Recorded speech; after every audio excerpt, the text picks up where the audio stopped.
Wait. Hold on here. Is this the barbershop? Is this the barbershop? Yes, it is. It's the barbershop. Yes. Wait, I mean, we can't talk straight in the barbershop. Then where can we talk straight? We can't talk straight nowhere else. You know, this ain't nothing but healthy conversation. That's all. You gotta tell who to talk down. Man, ain't nobody exempt in the barbershop. You know that. Ain't nobody exempt. You can talk about whoever and whatever, whenever you want to in the barbershop. Why you gotta tell? All right, we are back, man. Can y'all hear me? Yes, sir. All right, man. So Lost in Translation was about to cook, man. And so 100 Watts had a question. And so Lost in Translation was about to answer. Go ahead, my guy. What was your question, 100 Watts? The summation of the question was basically, do we think differently of men that have multiple baby mamas? I'll put it to you like this. Guys who have multiple kids like that, you know, that's really on the women. You know what I'm saying? To tell you the truth, to be honest, because they know full well when they laid down with that guy, that was not her husband. You know, if you really want support, you would make sure that the guy that you choose to be your kid's father would be husband material. You know what I'm saying? Be father material. You know, most of the time when these women get guys, they want street hustlers, thugs, you know, exciting guys. You know what I'm saying? Well, guess what? You got Mr. Exciting when it comes to feed your kids. You know what I'm saying? You got Mr. Exciting who shows up whenever he feels like it. You know, you got Mr. Exciting who talks to you in the old kind of way you feel like you want to get talked to. So my thing is, what you invest in is what you get. You know, my whole thing is, if you want somebody who's been who wants to be a good father, you will find somebody who actually studied who wants to be a father, that they came from a long line of fathers, and that's what they do. You know what I'm saying? They were actually taught how to be fathers, and they know what goes into being a father. You know, you would invest in the men who your children would be proud to call dad. Am I not right? Facts. I think that's how that works. You know what I'm saying?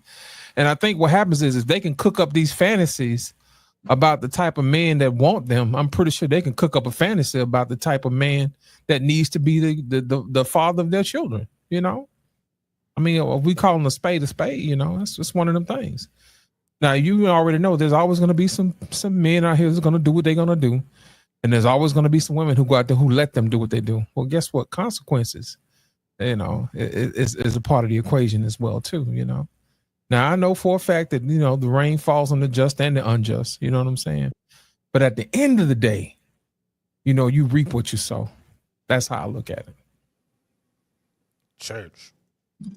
The reason I asked that question is I try to add certain elements of Black men into the conversations that we have, because I want to make sure that there are certain demographics of Black men that do understand that, like, you're not just stuck in a box, or you not like, you don't have to just think that you just the bottom of the barrel type shit. Like, because I personally, I think about like what my place in the dating marketplace what my position in the dating marketplace would be when I do consider that I do have children with two separate women. I physically only have custody of two of them. The other two still live with their mother. You know, I don't make a certain amount of money. You know what I'm saying? My education is a high school diploma. Like, I start thinking about certain things and where I fall into the dating marketplace, and like just have an understanding, like, I don't fall into the same place as a college educated man who doesn't have any children, never has been married. You know what I'm saying? Like, I have that understanding to know that I don't fall into that place.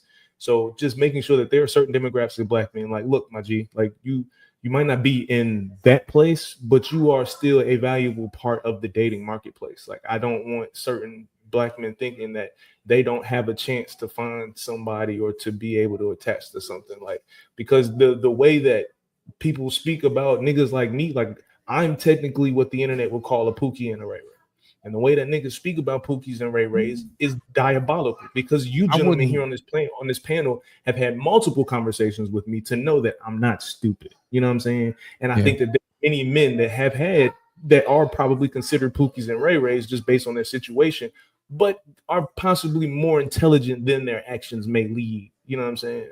Brother Watts, Let me is that your children out here in the background? That's what I'm talking. I hear kids. Yes, there's two of them right now. Yeah. Your children. That's your activity. C, right? You're not a Pookie or a Ray Ray. You're not a Pookie, man. You taking care of your kids. We can hear your kids in the background. You know what I'm saying? Now, let me ask you a question. Are your kids proud that you're their dad? I'm gonna be honest with you and answer that question and say that I question that with my oldest because she's not with me. I question that with her. She's a teenager now, so she's the teenager now, so she's in that space where I think she probably that it might be some pushback there. But my youngest, my 5-year-old, like this little motherfucker be waiting for me to walk in the house. She's been waiting for me to come home. I'm gonna tell you a little trick with the teenagers, man. They're gonna be a little unbalanced, man, because of what they're going through with the hormones and stuff. So take that stuff they say with a grain of salt. But I'll show you when they get older, they're gonna say, "Hey, Dad, thank you, man, for being there for me." They're not mature enough to vocalize that right now. But I assure you, I've seen that happen more times in their life. So don't beat yourself up about that one. But as far as the little kids are concerned, man, as long as they happy, man, hey, you straight, you doing what you're supposed to do. Yeah, man. And brother Watts, I am in the same situation. I'm always talking about my daughter. My daughter's with me. I have a son. Right now, my plan, even though my head wasn't right, I was trying to change the game. I was trying to turn a 304 into a housewife, knowing it was wrong, knowing it couldn't be done, but my head wasn't right. And I went against my own rules. I was out there in the trenches. I was out there moving in the world. My head wasn't right. You're going to make mistakes. I'm not going to say it was a mistake. Things are going to happen. And we all know, like once your semen leaves your body, you're along for the ride, bro. You have no say in our society. Right? It is what it is. And so when I look at my situation, I look in the mirror and anybody asks me, they want to talk bad about the women or this or that, or talk bad about society and the court system. I'm like, I'm the reason I'm here. I did it.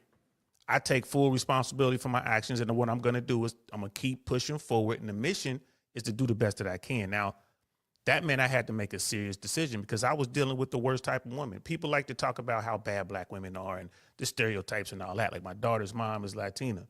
My son's mom is black. The race has nothing to do with it. My son's mom has issues. She ain't right. And we live in a society where people like that can use society as a weapon, use the child as a weapon to try to get what they want, which is basically control.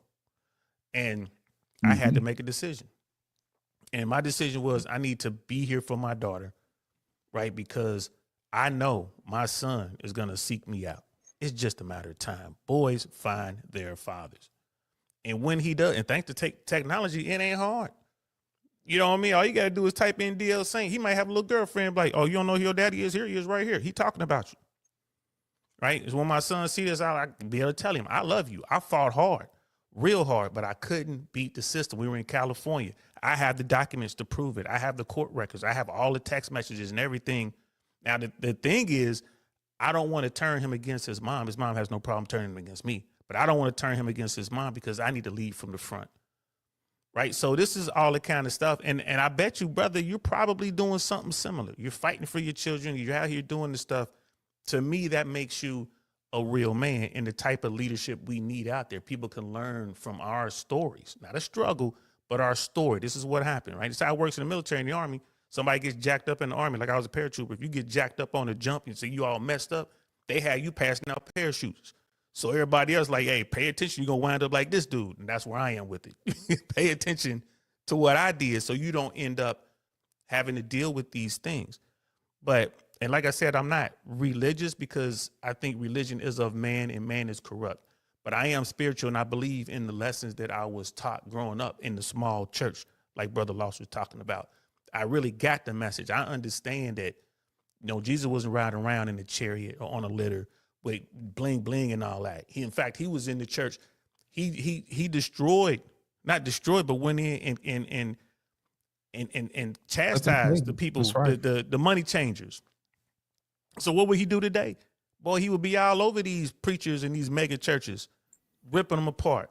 I believe in that. I believe it. I believe that there is something that I can't comprehend in this form that's pushing me a certain way and keeping me safe. I could tell you stories of how I should not be here, brother. I could tell you 5 stories right now of how I should not be here, right? But I'm here. So I'm gonna continue to do what we're trying to do. That's why I'm on this platform. That's why I have a platform, that I'll talk to any man, woman, child, whoever who will listen, because in order for us to take back our community, in order for us to move forward as a society, we need strong leadership. That's why I jumped on the panel at first, man. I'm like, man, y'all got the perfect conversation going on. We need strong male leadership. And I think we're going to get there, but we got some more rough road ahead. Absolutely. Arpain, you want to add something to the flavor? No, I do, hear where 100's coming from and what DL just said. Listen, man, I think maybe sometimes we overuse the term Pookie and Ray Ray, but if you're taking care of anything in your life, for your family, and you have care and you're doing all that, that's not what we consider Pookies and Ray Ray. For sure. We're talking about guys who just going through life doing their own thing and they don't care about nobody else. But and I think when I answered your question, I really believe that if you look at numbers, men who spread their seed willy-nilly and have multiple baby mothers and they're not doing anything to take care of them. Now, I understand alienation. That happens. That's different. But, you impact a lot of families if you're a reckless man. You really do. And the only thing I give women, and the only thing is true, that men know how to talk them out of their panties. But that doesn't absolve them. But we know how to do that, but that doesn't absolve them from actually giving it up, And I think that's when it's fatherlessness, that aids to it because they don't know how to resist that kind of bullshit love. So anyway, but other than that, we just go through life. But getting back on the topic of today, I just think, and I just keep saying this, I think we give women in general too much energy to feed their psychosis as men, sometimes it's inevitable. I mean, if you're on a panel and you hear bullshit, you should be able to argue against it. But a lot of times I hear these panels where the men are just shaking their head and women are just spewing all kinds of horse shit. And the guy's just like, yeah, whether they're afraid to protect themselves or just don't want to get into an argument, it's just frustrating. But I think if you're on the outside looking in, somehow you have to guard yourself from getting upset over that shit. I mean, because I used to tell guys that I don't watch certain kind of programs if I can't say what I need to say at the time when I hear some bullshit, because then you internalize it and then you carry that shit with you. That's just no good. You know what I'm saying? So I just say you got to guard what you let into your spirit. And that's words as well. So when you hear women talk bullshit, if you're just looking at a panel, I don't dwell on those kind of panels so I could get upset. I might hear some shit. Sometimes I say, man, this is too much, because I can't participate. So I don't need to hear anymore. Then I try to move on, So I try to guard myself from the bullshit. Brother Payne, you know why those guys just listen to the women and don't correct them or anything. You know why they do it. It's not because they're afraid of them. The reason they do it is because they want to smash, and they're going to slide into that woman's DM later and try to fly her out. That's why. I mean, that's just, just keeping it. I'm not disagreeing with that, but a lot of those guys, some of those guys ain't getting no booty either because they're the way they are. Well, facts, but they're still going to try. That's their way of trying. Yeah, I mean, that's their way of trying, which is infuriating, but still, you just want to, but anyway, but I had enough. I said enough. I said my little piece. You just go ahead. Well, Ferg, man, you back up here, man. What you got to say, man? We got any more clips? Dr. Brian made a fool of herself tonight too. So, the other night too, with my man putting her in her place, Paul Pierce. That was really good, man. That was satisfying. He said, that was satisfying. He said, "Oh, so you just talking? He's just banging you out. That's what." So you just the work. You just you just that shit was pretty good. Yeah, that's the guy. And Paul Pierce didn't give a shit. He had little red pajamas on and shit. Yeah, But the thing about it is most people don't challenge these folks, man, on these shows. It's always one side or the other. You know what I'm saying? Yeah. That's the problem. Nobody challenges their BS. Just like this girl got up here and said, well, what if I make 350? Well, but you don't. What if? You know what I'm saying? Let's call a spade, but you don't. You know, you probably made 30,000 like everybody else. You know, that's why you on these shows now trying to get a little extra paper. You know what I'm saying? So let's call a spade, and let's add the real stuff up, because you can't add up fake money. You know what I'm saying? It's be like, well, you know, I'm gonna go buy this mansion with this, you know, this $35, but you know, I'm gonna pretend it's 35 million. You know, I'm gonna go down to the bank, I'm gonna slide that $35 across counter like to get that $35 million house. Hey, bro, it's one thing I am noticing. This conversation, you know, like because you guys know of the manosphere, the red pill, and all that stuff, right? So Yes. I didn't find out about that till, you know, like a couple years ago, 2-3 years ago. And now what I'm seeing, I said it back then, I'm like, this is going to be mainstream. This is going to become a mainstream topic, and look where it is now. It is mainstream, right? Like But you it, got The View talking about this. You got Professor Scott Galloway talking about this. You have all of the major YouTubers talking about this. And why are people talking about it, especially in the developed world, like the first world, like, you know, UK here, Canada, you know, Australia, New Zealand. They're talking about this because their societies are crumbling. Something needs to change. yeah. Right? The Democrats lost an election, you know, against a guy that they thought in their wildest dreams would never be reelected. Why did they lose? Because the Democrats turned on men. That's right. Yeah, They they'd always on turned men. Yeah, they did. They shamed us. They shamed us, and and this is why I'm saying, you know, Paul Pierce is doing the average man the greatest favor. He's a guy, multi-million-dollar man, played in the NBA, Hopefully. has success. Oh, wait a minute. Okay, let's just say, but he fits the profile of what they all want to achieve in a man. He fits that profile, but he's holding them accountable in real time. See, they come up in these spaces and thinking that they can flex because they done scammed their way to the top and got a little. He certainly did for Cam Newton. He certainly was better than Cam Newton.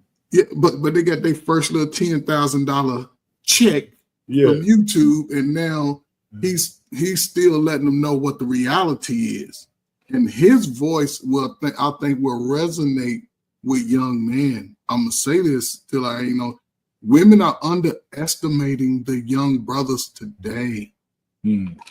Because the young brothers are letting them know we ain't chasing your cat. We'll pay for it. And the women are only thing they seem to be able to offer is that. And they see that the brothers ain't keep sweating it no more. They sort of like, you know what? I'd rather take my chances other places. And you hear these women who have now gotten to 38, 44, 45. They trying to have these young girls have a whole different message. Don't leave a man alone. Go off to your own self. No, they're giving them bad advice. Oh, no doubt. It's unfortunate that the sisters, a lot of sisters are willing to take down everything around them. But Coach Ferg, you know why they're giving that bad advice to those young women? And this is my theory. You guys can disagree with me if you want, but these older women are still competing with the young, beautiful women. Yeah, of course. Right? 100%. So you're going to tell them, nah, leave him alone. You don't need him. You can do good. And You circle don't back. need to be independent. Yes, because she want to get it. She's too young come for scratching you on anyway. the back door. Because when Paul Pierce or any top tier man come walking in the door, all the women be sitting there with their tails wagging because they want to holler at dude. And she knows she can't compete with her 20-year-old self. And that's what it boils down to. So they ain't no love in that game for women. They cutthroat. So again, this is mainstream now, you know, and these young girls and young men, but the young girls in particular, they're watching the older women. And they're like, you saying all this stuff and you at home with all your money, all your Birkin and Kelly bags and Chanel, your red bottoms, your nice car, and you're sitting there crying, feeding your cat. And these girls don't want that. They're like, you know what? I want a husband. I want some kids. Right. So I think we're going to witness a transition. Salute to the young sisters, man. You know what the killer part about it is, DL? Here's the problem. The older women ain't playing fair. I'm going to tell you what I mean by that. They'll sit up there and they'll tell these young girls, you don't want no man to do this. He got to pay your bills. And they'll turn right back around and knock on your door. I got to pay yams for you, baby. And some mashed potatoes. Because they already learned a long time ago to get to a man's heart is through his stomach. And they won't tell that part of the game. They'll sit up and say, you tell him you ain't going to be no slave. You ain't going to cook and you ain't going to clean. and that automatically disqualifies her. So she'll turn right back around. I don't cook, I don't clean, but let me tell you how I got this ring and all this other stuff. And next thing you know, they in the bathroom mopping the floor. Yeah, just watching Cardi B. Wiping off the Cardi B, bathroom. like she ain't gonna cook and she ain't gonna clean, and there she is at the house cooking, clean, and happy she can be with that ring on, looking after them little kids. Right. And got the pots and stuff going on, got the cooking rocking, you know what I'm saying? But they ain't gonna never tell that side of the story. That part of the game is meant to be sold and not told, you know what I'm saying? Exactly. But isn't it our role, if we're gonna step up as men, especially as black men in our community, and isn't it our role to not only help these young men and set the example, but also guide these young women? Is the problem that the women just won't listen? What's the issue? The killer part. I think the problem is young men. The women listen in private. They don't want to be shamed in public. Because trust me, it's a whole lot easier to lead them in private than to lead them in public. Because in private, they can acquiesce and not be judged. But when you try to check them in public, that's when they act a fool. And you don't tell me what to do. And next thing you know, you get in private, baby, I like how you rub my back. You want me to fix you a sandwich? You want me to bring you a warm towel? You know what I'm saying? After you went in there, and did your thing, I'm going to bring you back a warm towel. You know what I'm saying? That type of thing. They, oh man. Trust me, what they say in public is totally different what they say in private. And anybody who's been around long enough already know what the deal is. Yeah, I think it's a mixture. Go ahead, bro. Yeah, go ahead, 100. I really think the biggest problem is what DL was talking to earlier, is about young men thinking they're gonna use the D to Captain Save a hoe. Like thinking you're gonna stroke crazy out of somebody. I really think that's the problem. And some of that do come from that. For me, some of that came from the older men that I was talking to was giving me bullshit game. I personally think. I think there were a lot of older men that were giving me bullshit game in terms of how to deal and interact with women, and the way that they approached it. I can't attach myself to it because a lot of it was trying to save somebody. Hey man, just pay the girl a little phone bill or something. She gonna, pay the girl a little, give her a little bit of groceries. Yeah, like these old niggas trying to get me to trick my way through into making her love me and get out of her ways and get out of the streets and shit like that. We have to do better with how we're communicating what these young men are supposed to be doing, because something that I have been saying for a while on YouTube that I will continue saying is if you can control your dick and your diet, everything else falls into place. We need to make a whole show out of that shit right there.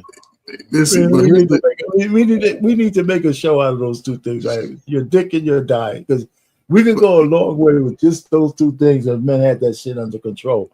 But just saying what you were saying, Watts, I had the thread in my head about women, guys with one of the things is guys don't know how to let go. They see a woman, like you said, it's not just where you want to, curry favor with her, but when we don't pay attention to the discriminators that eliminate the women off rip. We just don't. If they say something real goofy to tell you exactly who they are, a lot of guys, if she's pretty, they're going to keep pursuing it. And they may pursue it to the point where they put themselves in a trick bag, and that's the problem. Some women you're just supposed to just walk away from. Like, for example, and maybe it's not the same thing. My only analogy is if you're going to get into a political conversation with somebody, you could just ask them a couple of questions and know whether you should do it or not. Do you think a guy putting on a dress makes him a woman? If that person says yes, then what's the sense of having a fucking conversation with that person? What else can you actually say that's going to make a difference in this conversation? If a person thinks a man who just one day wakes up and puts on a dress thinks he's an actual full-fledged woman, or vice versa, So I said, so the conversation is this person is somebody that this kind of debate is not even worth it.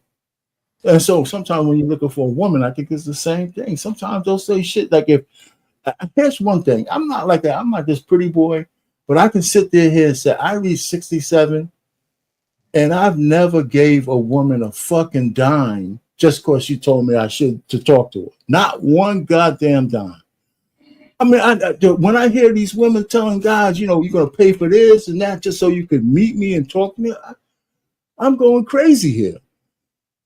I said, where? I mean, and everybody said, well, back then it was different. You don't think men were tricking back then? Yes, they were. Men were tricking when I was young. I just never thought it was some. I mean, I'll take you out to dinner. I'll take you out to lunch. It was a little bit of shame. It was a little bit of shame involved back then. You know what I'm saying? A lot of shame. No, not really. But they had guys tricking back then, man, big time. They did. Yeah, I'm just saying. Tricking, but you know what I'm saying? The women understood. No respect. Like, no. You remember back in the day what was the name of that? What was that? No, Full Metal Jacket. What did we get for $10? Everything you want. Everything. Yeah. We love you long time. But fellas, everything that I heard always equates back to the default mechanism that can give both young men and young women that true understanding of what it takes to build within a relationship, a family, or working hard, working together, contributing to the whole. And it's been over our lifetime, man. This feminist mindset, these laws are feminist laws that we under. It creates the divide. And without the father, most people suffer from the father wound over the last 35 years. It actually was a study in Chicago where they called it that specifically. And it showed most of young people who grew up without a father, their odds of being just living normal lives was under 50%, 30%. They had stats. 1 out of 4 would even make it. That's when they started to say, they'll know if you're going to be a failure by the 3rd grade. Most of those young men and women came from fatherless homes. And even the woman, even though she may not commit crimes or do anything like that, but she may get hooked on drugs. She may have a lot of children out of wedlock. A lot of it stems from the lack of the father. And for the law to change, it's going to take both sides. It's going to have to take both the women of the children, the mothers of the children, and the fathers together to go say, hey, we need to change these laws, because they're not thinking about it's like the generational curse and the lack of generational wealth is caught up in that child support system. I tell my son, if he becomes a single father and today, he's going to fit that bill himself. Well, if he becomes a single father today, the way the courts are going, like down here in Florida, for instance, now it's a default 50-50 system. So you go into court, you guys were never married. It's a child custody matter. Is the court in Florida states, and this is a new law, it's been in effect for a couple of years now. It's in the child's best interest to have equal access to both parents. So it's 50-50 custody. Now with 50-50 custody, now you done messed up. Drastically changed the potential child support, because child support is based on how much time you don't spend with your child. Yeah. So it's the pendulum is slowly working its way back. But I did want to speak on the game part, what Brother Payne was talking about.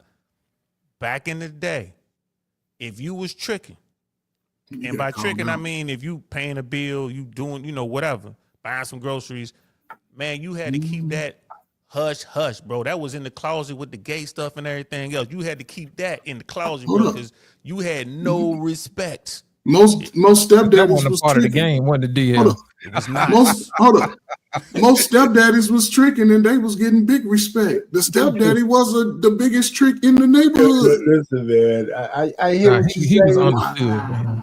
Y'all like the stepdaddies. I'll give you the combination, but there was some guys just tricking, and people, everybody do that shit too. They say, listen, but I hear what you're saying. I'm not going to argue that fact, but I'm just saying it's nothing new about men spending money on chicks. No, that's just not new. It's the oldest thing in the book, So we might characterize it a little bit different, like we characterize stepdads different today than we did back then. Yeah, it was. I think it's a certain type of dude who was okay with that, and I think my personal take on all this, we went wrong as a society with everyone gets a trophy and cheat codes. That's right. When they introduced cheat codes into video games, remember when we came up, man, back in the 80s, man, if you want to get to the end of Galaga, you had to get to the end of Galaga. If you want to beat Donkey Kong, you got to keep feeding that machine quarters until you beat Donkey Kong. Now you got the up, down, question mark, whatever button, you at the end. We've taken away the desire to be a winner. Yeah. And black I men agree will with that. lose. I agree with that. You know, it's crazy. It's crazy you say that. I remember more cheat codes for Grand Theft Auto than I remember phone numbers right now. I ain't even gonna lie. I ain't even gonna lie to you. Everybody remember the code from Contra. Salute to the crack era, man. The crack era changed the game, man. Salute to I remember the when crack I era, man. found out how to break the pattern for Pac-Man and play on I that still damn ain't broke the thing. pattern. Oh Right. man, shit. I still ain't broke it. But even with breaking the pattern is not a cheat code. No, You had you to go do the work. You had to figure that had to out. work for that shit. It kind of was to say I could have wrote it down. Shit, it would have been a cheat code. I swear, it would have been a cheat code. But And you were listen, also socializing. We were also outside. We also had communications outside of a space. You know what I'm saying? Even in our little towns and states we lived in, we were able to enjoy the full city for the most part. We wasn't deleting each other, man. We was fighting. None We of weren't that. deleting each other. We were fighting. But, It was hands but up. it was finally you fought the dude that y'all had a rivalry in 8th grade. Then you had to fight. After that, y'all was probably the best friends in high school. Now they carrying depending on what the grudges. fight was about. Yeah. But people are carrying grudges from their childhood all the way through their life, man. And they pushing on everybody, man. Look at it this way, Trey Ferg. When we was kids, we had kid problems. You know what I'm saying? Yeah. Now Taking that out we the big, man, trash. we got mortgages and stuff. Nobody got time to be right beating everybody in the street. Messing up y'all, your leather speaking shoes of, you just got. right. They gotta Speaking of clean cheat out them codes, shoes. we got JT in the building. Number one cheat code in the building. Yeah. What's happening, man? What's up, fellas? What's up, JT? JT, My mic nice, man. Oh, you know what I'm saying? What's happening, man? What's popping with you, fellas, man? It's great What's to going on, see you JT? guys, man. It's great to see each and every one of you. Oh, DL, Man, salute. what's happening, bro? What's JT, good, you fam? Good to see you. saw what was going on earlier, man. I know you missed that. What was your thoughts on that, man? You speaking on the women that were speaking, or The ones who was making up stuff. If I make 350,000, he only makes 70. You know, all that old foolishness. Hey, man, listen, we keep getting older, bro. We as fellas up here, man, we keep getting older, and the craziest part about it is that we keep getting wiser. Yeah. The funniest thing is when we observe life and we observe what we see, it looks more and more goofy, right? And then one of the reasons why is because they have no idea on how the world turns. They have no idea on how things end up being, it transforms and changes, right? So that's where wisdom comes from. They don't think that people that are older, that's been on this earth longer than them, are wise. They don't believe in that. They don't believe in wisdom, because this is what we starting to hear. You old. When they say that word, they're saying you're irrelevant. They're saying that the things that you say has no value. I had to kind of check my kids, because my children, they was, they're falling into that whole thing. And I know my kids value me and their mom, but their whole thing is this.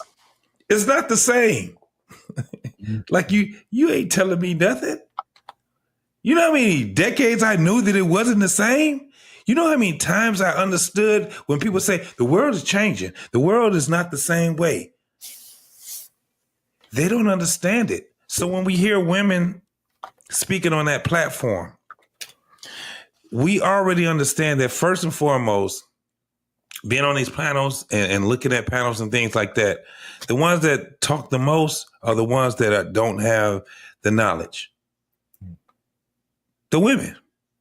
You can't get a word in with them, can you? Can't get a word in. They defending, they offending, they're saying things, and they're just spouting out stuff. And someone that wants to correct them and say, no, even if it was a woman that wanted to correct them, we see it in real time now. They would sit back and try to correct the one that is actually correcting them now. So when we see it, it's kind of, somebody said it earlier on the panel. I was in the car listening, and they said, no, they're already saying it. What do we have to do? I think it was you, Arpain. It was like we heard this shit over and over and over and over again. I think we're giving ourselves a disservice by giving them the shine, right? Mm-hmm. I think that's where we're going wrong at. The thing is that's why I like doing my shows the way I do it. I make fun of it, I joke on it, and then I move the fuck on. You know what I'm saying? We point it out, we joke on it, then we have our own way of how we speak. We like, that's foolishness. Now this is the way that it should be, and we speak that way because I don't fully understand why the younger generation right now thinks that being older on earth is being irrelevant. I have no idea. I try to talk to the younger folks, but it's very difficult to understand why they say what they say. You got an answer right here. Right. But so let me, I want his answer, but let me say this. I'm saying this in the simple fact that we were young before, right? It's not like we got on this earth being old, but we understood there was something that the older folks knew that we have no idea about. So we didn't go hard on them the way that the younger generation is going hard on us. Oh, no, not at all. So go ahead, Honey Watts. I want to hear this right here. You better make sense out of it too. So for some of us that are in a generation behind y'all, right? There are some of us that do have some kind of intellectual capacity. Okay. I'm not speaking to the ignorant niggas, the ones that don't leave their block. I'm not speaking to them. Right. But the ones that have intellectual cognitive ability that are my age and younger. What some of us are running into is we're realizing what the older and wiser people told us that was bullshit, right? Some of us that got our ass beat and heard because I said so, that's bullshit. I think that is a bullshit parenting tactic because I said so. That doesn't give me any ability to know why I shouldn't be making the decision you're telling me not to make. We have been challenging some of what has been taught to us because it has started to feel like either a scare tactic, like there's a lot of because you're black, you got to move this way and all. Like there's a certain way that older black people were trying to raise us to move, and we're just not trying to move that way. A lot of it, and I'm not saying all, of course, just the pushback for the intellectual part is challenging if you actually knew what you was talking about when you was trying to tell me that. Because the truth is, our parents were in their 20s and stupid too when they were trying to teach us. So they didn't know everything at the time when they were trying to teach us shit. But now that you're 40 and now that you're 50, you're wiser. But when I was 10 and you were 25, you didn't know what the fuck you were talking about. So that's why where that pushback comes from. Now I do get you. Some kids just hard-headed as fuck and just don't listen. Because we was all hard-headed as fuck and didn't listen until we got our ass beat enough times and had a mama go, grandma tell you go pick a switch enough times for you to learn. These kids don't get ass whoopings no more. So their learning process just takes a little bit longer.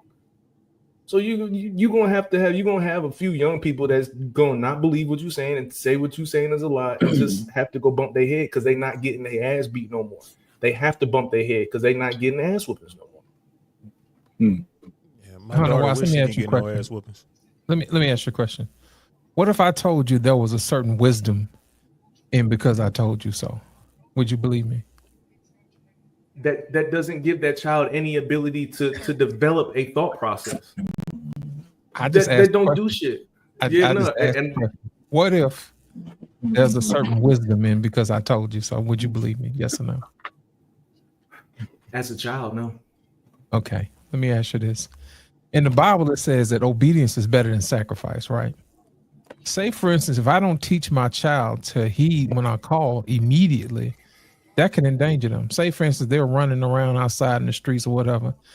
And I say, hey, stop what you're doing to come here. And they'll be like, well, I really don't think that you know what you're talking about. Next thing you know, they get ran over by a truck or a car. Now, who was at fault? Me for not teaching them to hear what I had to say or them for not listening? Like I said, sometimes our parents' vantage point is a little bit different from ours.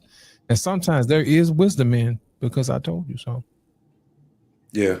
That's a great point. That's great. I don't disagree with you. At the wisdom that I have now, I don't Parents disagree don't with you. kill But when you're attention talking span to a short. 14, I know, but Yeah. when you're talking to a 14-year-old, you can't think that because I said so is going to get you the result that you're looking for. That's not true. That's not true, because that's why I have a problem with you guys thinking that y'all can be you can skip the fucking traits. Wisdom is not something you can buy. It is not something somebody can give you. It is something that you have to earn. And the only way that you can earn wisdom is to live. And while you're living, you have to observe. You have to take things, and you have to be able to decipher things based off of critical thinking. That's the problem that we have with you guys when you say you're old and you're just knocking that out. That's crazy. So when Lost just asked the question, I'm going to let you go, DL. Lost just asked the question, would you just rather go to obedience? And you said, no. This is the problem we have. There's a time where you have to learn that some things at certain times, it's just not your business. It ain't your business. It ain't your business to figure out why. Young people, and I say this all the time, young people have to listen to older folks. Older folks have to listen to younger folks. The reason being is that when we're talking and we listening to one another and having conversation, we make each other become a little faster in the levels that we are in life. This is how this shit works. But to call somebody old and say, fuck what you talking about, old nigga, old broad, all that shit, you just knocked all that shit out. You knocked it all out and you just stumped yourself. And guess what you call yourself? You need to call yourself anyway. Handicap. But JT, you are old. You are old, JT. I mean, I'm just saying. you run along with me. I am. I'm a 55-year-old hey, man. Look, we would talk about each other like that, won't we? You're old as hell. Yep. But we understand it. I'm happy I made it here. I'm 55 years old, but brother 100, I get where he's coming from. Mm-hmm. I believe what we're talking about now, parenting techniques. So what Brother Loss is saying is 100% factual. Like you have to teach your children when they're young to heed your voice. Why?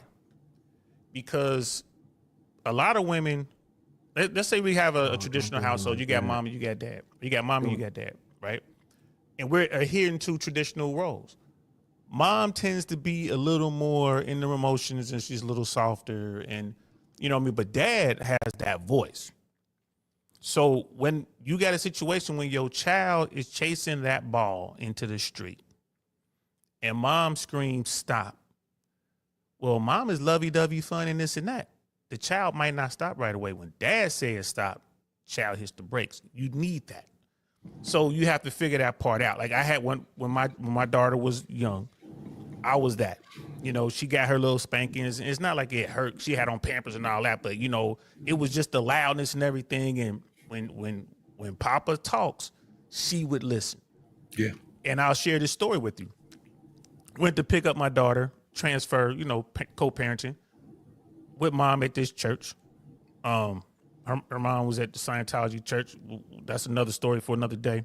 But I go up there, I park, and I can hear my child going ham. My little toddler daughter is terrorizing these white folks up in LA. Terrorized. I can hear it. Like, damn, that is my baby. So I'm walking down the steps. I'm following her voice. It's getting louder and louder. And it's like a little common area where people are supposed to be, you know, reading. It's supposed to be quiet. And there's her mother sitting there. And my daughter was, man, running around the tables, pushing the tables, knocking shit down, throwing her hand in the water, going crazy. I came around that corner and all I said was, have you lost your mind? Just like that, in that tone. Have you lost your mind? Man, when I say she stopped on a dime, she stopped on a dime. Did you hear what I said? Right. I was like, go get your jacket from your mama. She went and got her jacket. Put your jacket on. Now go around, apologize to these people. Tell them you're sorry. She go, I'm sorry. I'm sorry. Man, them white people started clapping, but they thought they saw a magic trick. And I walk out here with my child, like, because my child, I taught my daughter to heed. Now, I did that because it might save her life. Right now, having said all that, now we transition into the teen years. My daughter's 16 now, right? She stopped getting spankings long ago, right? So now it's like, okay, don't do that because I told you so. Well, Papa, I want to try it. Well, go ahead. Go on out there and bump your head. And she come back, ow, I told you. Right? So you have to transition. It's my parenting techniques.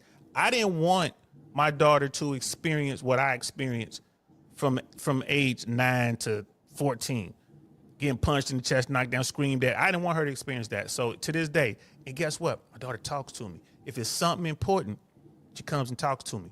If it's something to deal with her friends, some boys or some girls or whatever, she comes to talk to me. We talk about how to dress, how to look appropriately, how to act when you're out in public. And I'm not really worried about it. Now, she's going to go out here and bump her head now. I done told her you can't be wearing these, like, the skin tight stuff that these little girls be wearing. Right? I talked to my daughter about it. You don't want to wear that. You don't want to get that kind of attention. You know what I mean? Because I'm telling you, don't do it because I told you to. And, you know, maybe she'll try it. But to date, she haven't, because she's still wearing her baggy hoodies and her baggy shorts and going out to play her trombone. But I'm, you know, y'all know I'm still worried. It'll be like this one time at band camp. You That's already the best know we it. can do. You know, switch up your techniques. You know what I mean? I don't say go full liberal and don't, you know, just hug your children. No, I don't believe in everyone gets a trophy. You know, I believe in working hard to become number one. But I also believe in discipline. It's the technique, but this is the thing also, DL. It's the imagination that we have as fathers, right? The thing is that, and it's listening to fathers, being a father that had a father, right? And listening to our different ideals. We don't all have the same ideals, right? But man, we all have the same vision, right? We just want our kids to be better than us. And if we think that we were good people, and sometimes we are, because my father wanted me to be better than him. And that in some aspects I was, right? I'm like, I can admit that. So I want my kids to be better than me. Where it gets kind of screwed up is when your kids are not. They can't even light a torch to you. That's terrible, right? For a lot of parents. There's a lot of parents that have it now. So the problem that we have when we convey our ideals to our children is how we do it. Like, I'm not a proponent of whooping your kid's ass. I just ain't never been that person because I was the recipient of an ass whooping. You know what I'm saying? But JT, at what age? You talking about never ever? No. I'm talking about ass whooping. I'm not talking about a at what spanking. age? Do you saying you never use that discipline with your kid? Like at any age? No. I did say ass, and I said that like in a facetious kind of way, like a quick little spanking or something. I get exactly what you're saying. This is the thing. I had to develop that type of thought, right? When I became a parent is when I developed the thought, right? My father, he had 2 boys. I got 2 girls. I'm not about to sit back and my whole thought was, I'm not about to teach my children. And you're right. The age thing, I'm going to answer that too. The last time I spanked either one of my children probably they were 3. Okay. They were 3. My voice and the way that I deal with them is way more impactful, right? Even right now, my daughters are grown. And if I show some disdain for the things that they're doing, man, it's impactful to them. And the thing is that because they trust their mama so much, where the first thing that they would do is go to her. The craziest part is she'd come to me and be like, you know, they feel a certain way when you say, and I'm glad that it goes that way, right? Because that way we can work things out. My kids don't put me on blast. They want to. When they were teenagers, They wanted to do all kind of shit. That was the whole, you're old, you're irrelevant, and all that crazy ass shit. I'm so glad that I ain't got no teenagers right now. I'm so fucking glad, because I hated those times. That was probably one of the worst times of fatherhood for me, was to have some goddamn teenagers. I got a 28-year-old and I got a 23-year-old. They're coming around now, right? Because there's certain things that me and their mom did and said to them where they were just, I would never do my child like this, and that type of bullshit. Now they're like, Ma, I get why you did what you did. Dad, I understand why you did what you did, right? One of my children has a child now, so she really understands it. But guess what she ended up doing? Pulling him towards his grandmother and his grandfather and everybody else that's around him that she trusts. The problem we have right now, fellas, is that we don't have people that trust each other anymore. And they end up going from being young to being parents to being grandparents. It's very sad when you have a culture of people that don't trust their grandparents. Of all people, you can't even trust your grandmama or your granddaddy. That's where we at now. I'm a Gen X. All of us trusted our grandparents. I ain't gonna say like everyone 100%, but I'm just saying the majority of us trusted our grandparents. Why? Tell them, Coach Ferg, crack hair. It was the streets. Hey, we knew our grandparents were our actual grandparents. You know, we knew that they were our actual grandparents, and we understood. And we understood that our grandparents understood that their children were in trouble. And when they found out that their children were in trouble, they tried to help their children. And then when their children had children, what did they do? It was it. I kind of missed the mark with you, but I got another chance to do it. Grandma always did it, didn't she? Come on, you live with me. Mama out there in them streets, come live with me. One of the things I can honestly say is that in Black American culture, that actually was a plus for us. I always ask people, I said, if you actually understood what white people go through, it's way worse than what we were going through. We're starting to do the same things that happened with them. I ain't never seen a white, and I'm from Detroit. I ain't never seen white people have a family reunion and it was more than 150 of them. Their family reunion is like 17, 15 people. That's a brunch. Don't fuck with they people. That's a brunch. They never had T-shirts and shit like that. Our culture taught them how to do that shit. Our culture, as being Black Americans, taught them that y'all fucked up. Y'all cut y'all people off. We didn't. Sometimes it works for us, sometimes it don't. But guess what we ended up doing? We end up having unity, even though the unity kind of costed us a little bit. It cost us a little bit because we keep staying attached to our people. What we're talking about right now, Coach Ferg, is this whole thing of separating from one another. When we talk about all the fucked up shit that's going on in America right now, what Black folks are talking about is what white folks did centuries ago. They separated from the motherfuckers. And what we're talking about is doing the same thing that they did. This is why you have Black folks that saying that's not the answer either. And I understand, because I was one of the ones who was like, man, you got to separate from, if you can just go into the Rolodex of Black Men Unfiltered, What We Know podcast, and you would hear me saying some shit to that effect, right? But it doesn't make any sense either. So it's always in our currency would be with our children, would be with spouses, marriage, all these different things, all the things that's happening where it's not going to work for us anymore. Marriage, it's, the deficit of women and men coming together in marriage, it's hurting us more than it has helped us ever. It's fucking us up right now. Why? Because marriage was the vessel of community. It just was. It ain't no more. But you don't understand it no more. Go ahead, Coach. Go ahead, Trevor. No, man. Listen, man. We all, outside of my brother 100 watts, right? we all experienced our families having respect from the top to the bottom. Grandmama probably outlived granddaddy, but granddaddy paid for the house. Grandmama had everybody coming over and eating. You had married parents. Most of us had family members who were respectful to the children. They made sure that you had a meal on the table, you had some clothes on your back, made sure the lights was out at 9 o'clock. As you got older, you started to understand what they were doing. But even then, you still had to respect what they was doing. And they respected you. I remember seeing old cats in the street talking about, oh, you such and such boy, get away from her. Because the men were in the position of some sort of protection.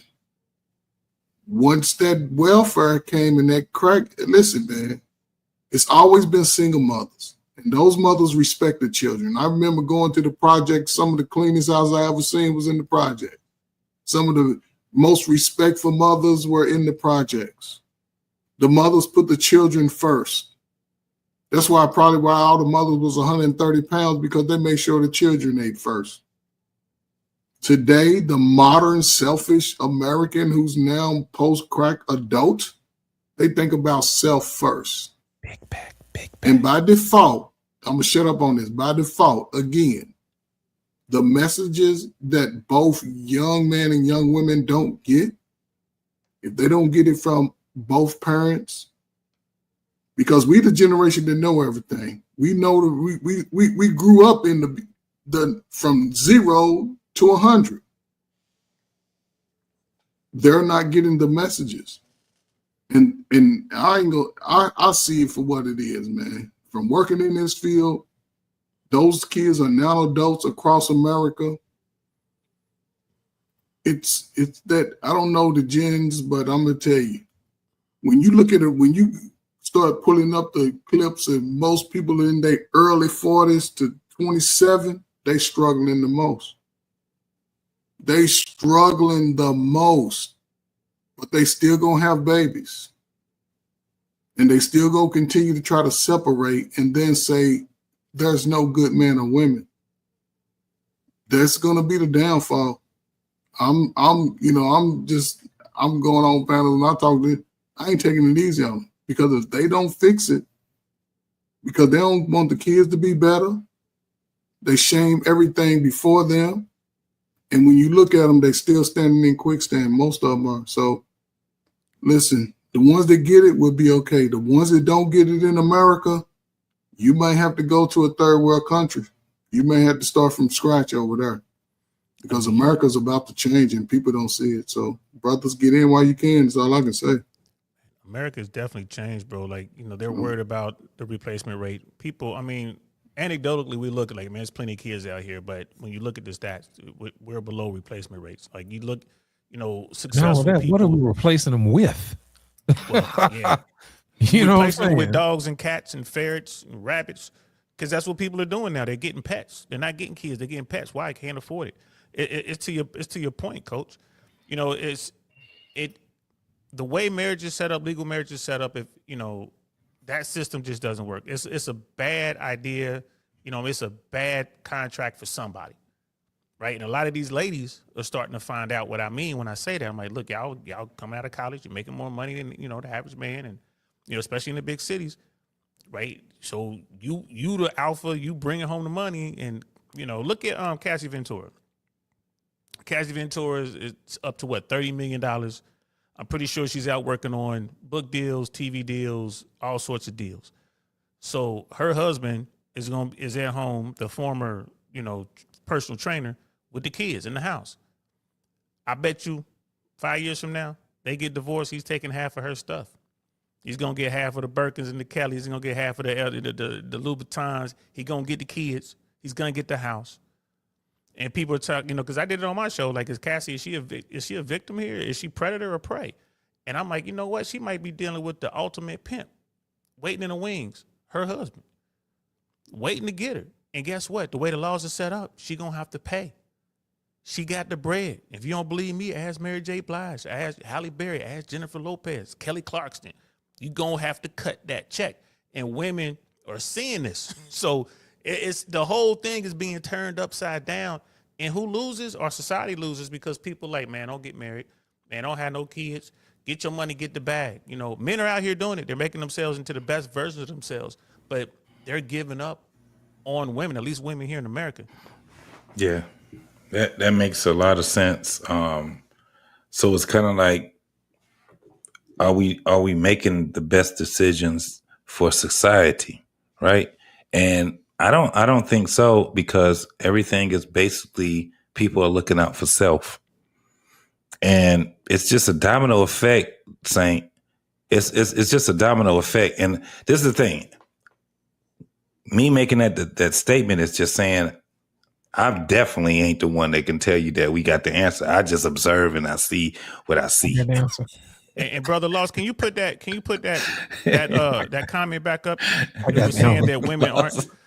When you look at marriage, is a bad contract for the person who does not have it. Marriage is a horrible contract.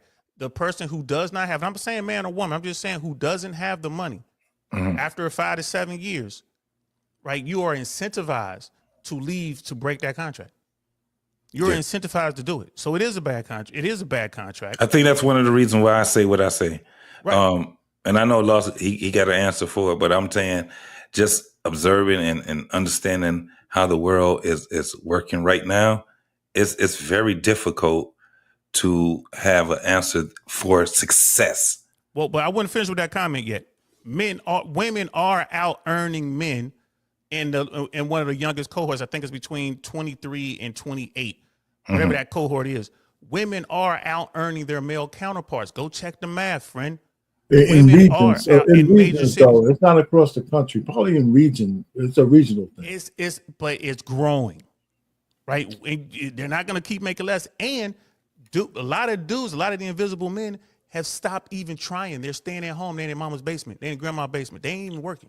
I think that's a false. I think that's more of a false narrative than anything else. I think the numbers bear that out, bro. That's all I'm saying. The stats are out there. The numbers are, well, we got to stop shitting on men, right? Because the numbers bear out that men are not shitting on men. I'm making a point. More men are going to trade school than ever before, especially black men. There's statistics on that. So, so we gotta be kind of fair with the narratives here, because not because I'm trying to protect black men, because women run with this shit and it doesn't help them much, because most of it is a lie, right? They're the most educated, they're the most this, they're the fucking most fucked up, they're the most fine, most in debt, the most, they're all the bad demographics, they're the most that, and also they're going to be the best women in the whole world too. I mean, something ain't jiving. Right. So you're so speaking can, to just the African American community. I'm speaking to the American society as a whole. I'm speaking to those numbers. When you have the invisible men, when you have the majority of men in this country giving up, it's a problem for the entire society. It's only so many black folks in this country, bro. So it's like what we're doing is different, right? And think about that too. Because what JT was saying about wanting our children to do better, right? America just hit the first generation of children who are not going to surpass their parents. That's white folks. Black people, like my child is still going to do better than me. We're still going up, but the society as a whole is starting to come down. So, but when we refuse to look at this, I'll grant you that. Right. So when we refuse to look at this, we're not helping ourselves. Right? No. I kind of just, because we can't really just layers to that too, because a lot of the shit in a complete diaspora, when we count everybody, and then our own internal struggles. Sometimes we got to separate those two things, and sometimes we have to combine them, right? So we got to be careful when we use the broad statistics and count everybody, because that realism might not necessarily be 100% with ours. Yeah. So when black women say that black women. Hold on a second. Go ahead, Arpain. Finish up what you're saying. I'm just letting here. When black women say that we're the most educated, they ain't counting white women in that statistic. They're not. They're just talking about themselves, right? They so a lot of the stuff is. So I hear what you're saying, DL, but we got to be careful as we mix and match these concepts. I think he delineated it though. I think what he was saying was he gave a demographic, right?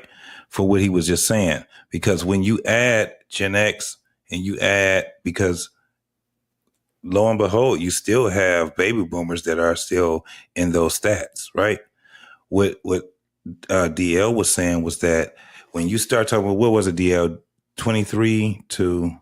And don't quote me, but there's that young percentile of women. The young percentile. To 28 to 30. Right. So he did delineate it from that point, because that's where we give the message to the younger generation. I think that's where I don't want to. That's an age delineation, but that's not necessarily a race delineation. Let me help y'all out. Yeah, because here's a problem I have with that. Is that we build this damn sandwich the way we want to build it. You know we're gonna go ahead, we're gonna take all the top women, and then we're gonna put them against all the bottom men, and then we tell this narrative of women are always men. No, it's just because the way you put that damn sandwich together. Now, if we go ahead and we do the stats and across the board and pull all the numbers off and pull our ages off, and you'll see that black men are out earning black women, period. Yeah. I don't care where you reach into that sandwich and pull it out and put it the way you want to put it together. Black men are still out earning black women. Now, on top of that, we're not putting the sandwich together all the way. You know, we're not saying that, hey, you know, you have this much in student loan debt. We can't get houses with you because you're this much in debt. So that where it doesn't make you appealing to get married to somebody who has this amount of student loan debt, who has this amount of all credit card debt and all this other stuff. So when you start telling the story the way it should be, those particular range of women are not eligible to be married, period. Yeah. You're right. So let's tell, if we're going to tell a story, we have to tell not to mention the percentage you already have kids. Not to mention the percentage you already have kids. Earlier, our pain about what the way these women got on that earlier show and was saying, well, a woman makes $350,000, and what if the man only makes 70? That's a damn imagination and average dream that you just cooked up. That's not damn reality. Because if it was reality, you wouldn't even entertain the dude that makes 70,000. You'd be going for the dude that make 2 million, because you're not going to date down. You're always going to date up. Now that to me is a more accurate side of the story. So if we're going to tell it, we're going to tell it like it's supposed to be told. You know what I'm saying? When you're talking about the black community, I agree with you 100%, brother. When you're talking about the black community, yeah, the numbers do change drastically. When you talk about the Latino community, take the labels off, man, you know. Yeah. That's how I look at it. Even when you talk about, like, if guys is out here and they were dating with intentions, damn her vag facts. Look at her credit score. Remember, we talked about what was this, a year ago? We were saying, check her credit score. Right. I swear to God, dog, you gonna be like, oh no, I can't deal with this shit right here. She gonna have all kind of shit that she's gonna be a debt. And if you out here talking about being a provider and a protector and all this to a woman that has screwed up her financial security, you can't get her out of that right there, my guy. Mm-hmm. Damn how many dicks she had. How much money is she in debt with? That would change every guy's perspective, bro. You know what, JT, what really broke me up, man, I used to work for the bank for 20 years. I used to work in the dispute department where they dispute folks' charges, whatever. Mm-hmm. And I used to watch and look at what women spent their money on. And I assure you, they are not good stewards of their damn money. It's an evil world. You know what I'm saying? They'll sit up there, they'll tell you all this stuff about they ain't paying their student loans. They spending all their money on Starbucks, snacks, eating out of the cupcake shop, and they're sitting on their damn money. You know what I'm saying? They ain't even paying their damn rent. I'm telling you, they can sit up here and they can sell y'all all these little dreams or whatever, but I've seen what they spent their money on. I've seen it. And it ain't on no men and all this other stuff. They keep their money to themselves. That's exactly what's going on. And a lot of the older women has been lying to these younger women. This is why these younger women are crashing out too. We had a story where a woman ended up getting her car, because y'all do understand the biggest thing that's going on with these women is that they're getting their cars repossessed, right? Yep. So a woman here in Michigan, she messed around and she was mad because the damn the tow truck man, the repo man, came and got her car. Do you understand that this woman has shot at this man? That's not the crazy part of the story. The crazy part of the story is because the cops were there.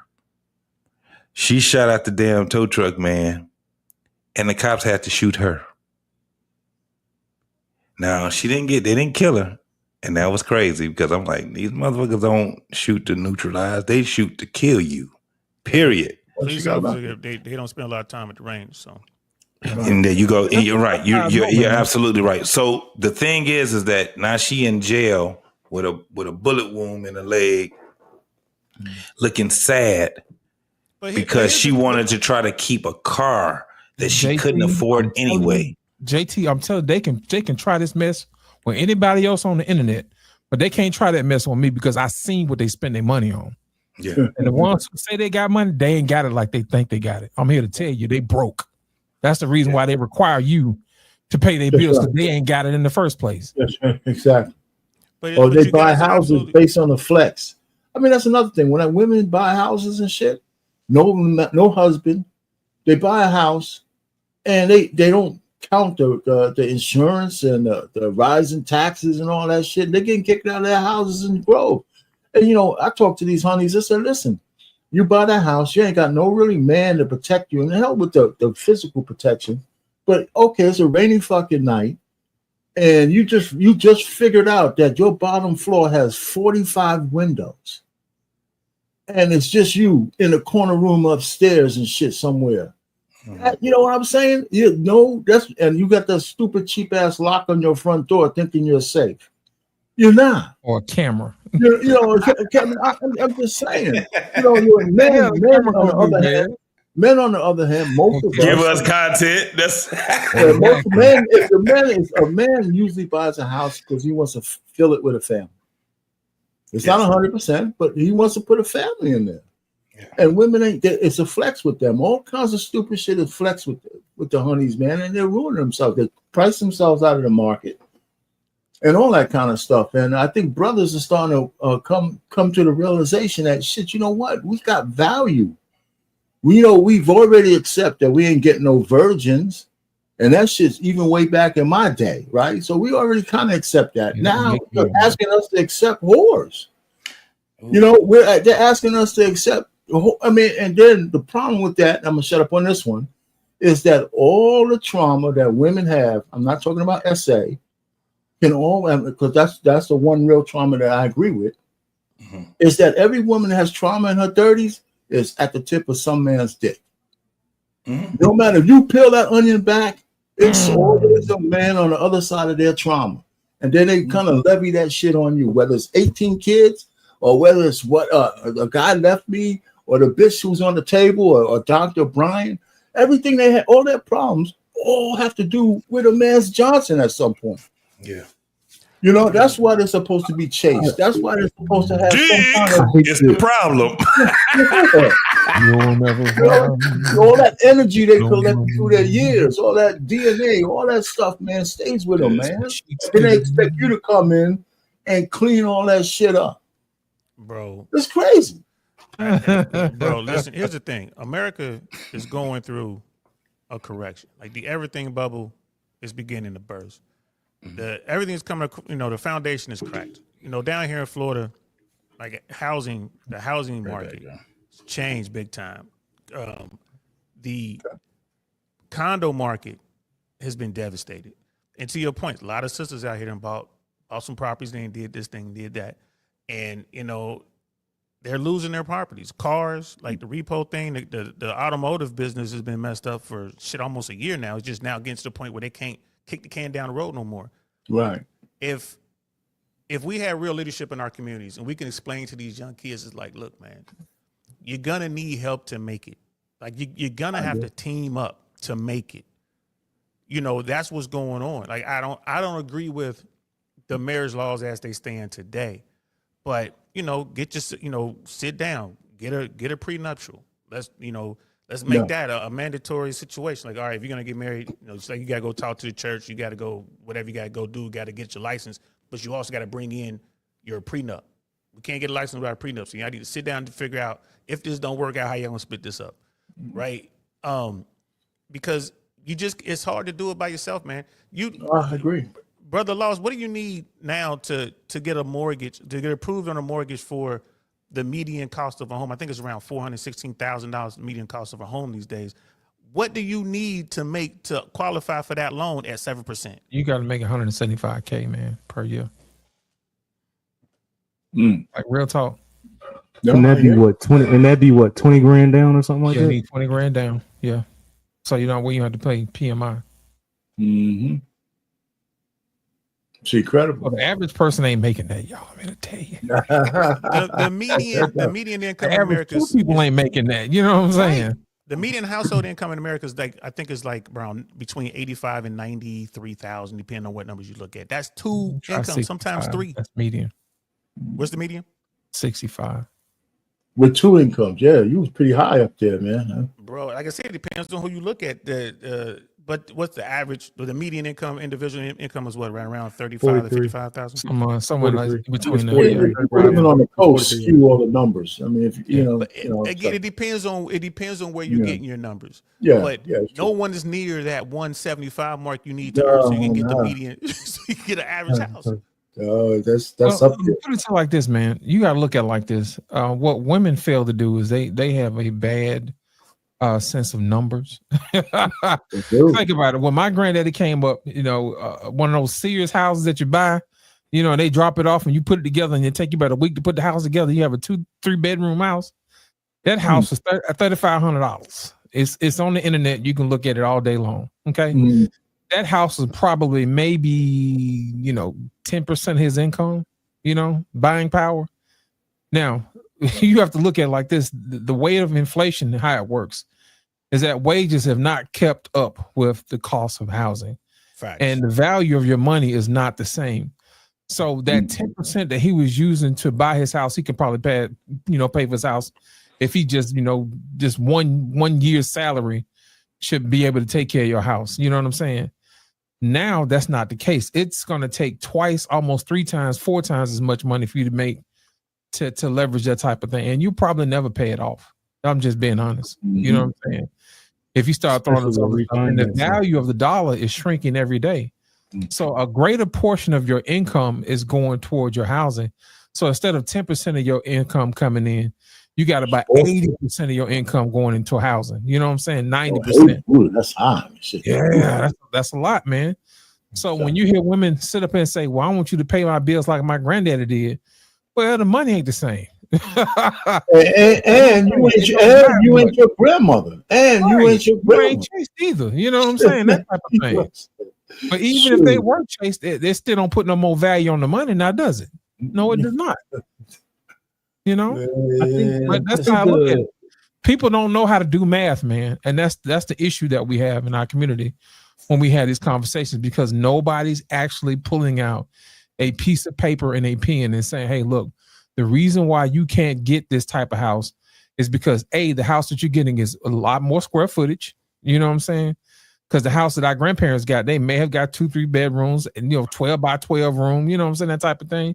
Right. Now you want a bedroom 35 by 35, walk-in closet, his and her sinks, all that old food. You know what I'm saying? You want the foyer and the wraparound porch, and 5-6 bedrooms. Each bedroom got a bathroom, and you got to power that sucker with all type of electricity and 4 or 5 hot water heaters. The garage, to the garage. Car garage, you got to put a car in every garage. Then you got to have insurance for all of this stuff. It's not the same. That's crazy. Did you throw in the association? Oh, we ain't put the homeowners association. They can go up anytime. And then on top of that, when it comes time for you to redo your taxes every year, guess what? Your property value just went up. Oh my goodness. So guess what? You got some more money that you got to pay. Your mortgage goes up another $2,000-$3,000. So here you go. Yeah, if there's a place with an HOA, man, I would tell people stay away from any place that has an HOA, man. People like to stay in nice neighborhoods with matching mailboxes. You want a fence, you want a gate. That's where the good schools at. Yes, that's what the fantastic schools are. I think the demographic. So I kind of want to connect a couple things here. Come on. There was a demographic that Saint gave earlier that you were talking about. It was somewhere around 45 to 18. If I shrink it just a little bit, if we say from 18 to maybe 30. The question earlier about like young people like disregarding older people and the response that I had about just not feeling like we were ever taught anything, right? Yeah. So part of the growing up process for that age group is like we were talking about, because I told you so, right? And then there's also the grown folk business. So a great example of something that demographic never learns about is credit. Y'all were talking about student loans and credit reports. How many people in the demographic do you think have actually seen a full credit report? They haven't. How many do you think actually know how many credit report bureaus there are? They don't have know. any of them seen what kind of information is on there? They don't even know that their name shows up on their credit report in 4 different ways. Like, so when it comes to why people are pushing back, it's like, damn, like you won't even. Ain't nobody tell me none of this shit. Y'all ain't tell me about that taxes was coming out of my check. Y'all ain't tell me I had to file this shit. There's a lot of things that older people are not telling this demographic. So then when they get out into the world and they get hit in the mouth with the shit, like, why I'm gonna listen to you now, old nigga? Ain't nobody told me this shit before. What you telling me for now? Yeah, the answer is I got a house and you don't. Okay, and see, and that's what I'm saying. I'm not saying that is the correct response to that. I'm not saying that is the correct response to that. I'm just saying that there has to be a understanding. I think that being older and having the wisdom, there has to be a little bit of grace to somebody younger to know that these young niggas are not being taught anything. So, but Finesse, I don't always believe that people are not being taught. Almost everybody up here went to school. School gives you a portion of it. A lot of people just don't pay attention in school. Nah, they don't pay attention. They don't teach none of that. They don't teach that. Well, listen, I was at a school. The high school's teaching. In the public school, the public schools that I've been to, I've been to school in 4 different states. I've been in high school in 4 different states. And I'm telling you, when it comes to finances, the only thing they teach you is to open a checking account, a savings account, and how to fill out a check. That's it. If they don't even teach you how to file. They don't teach you how to file taxes. They don't teach you what a W-2 is, an I-9 form. They don't teach you any of that. The only thing they are teaching you in school right now is how to open a checking account, a savings account, and fill out a check. Like, most of these schools don't even have art programs anymore, so they damn sure don't have financial education programs.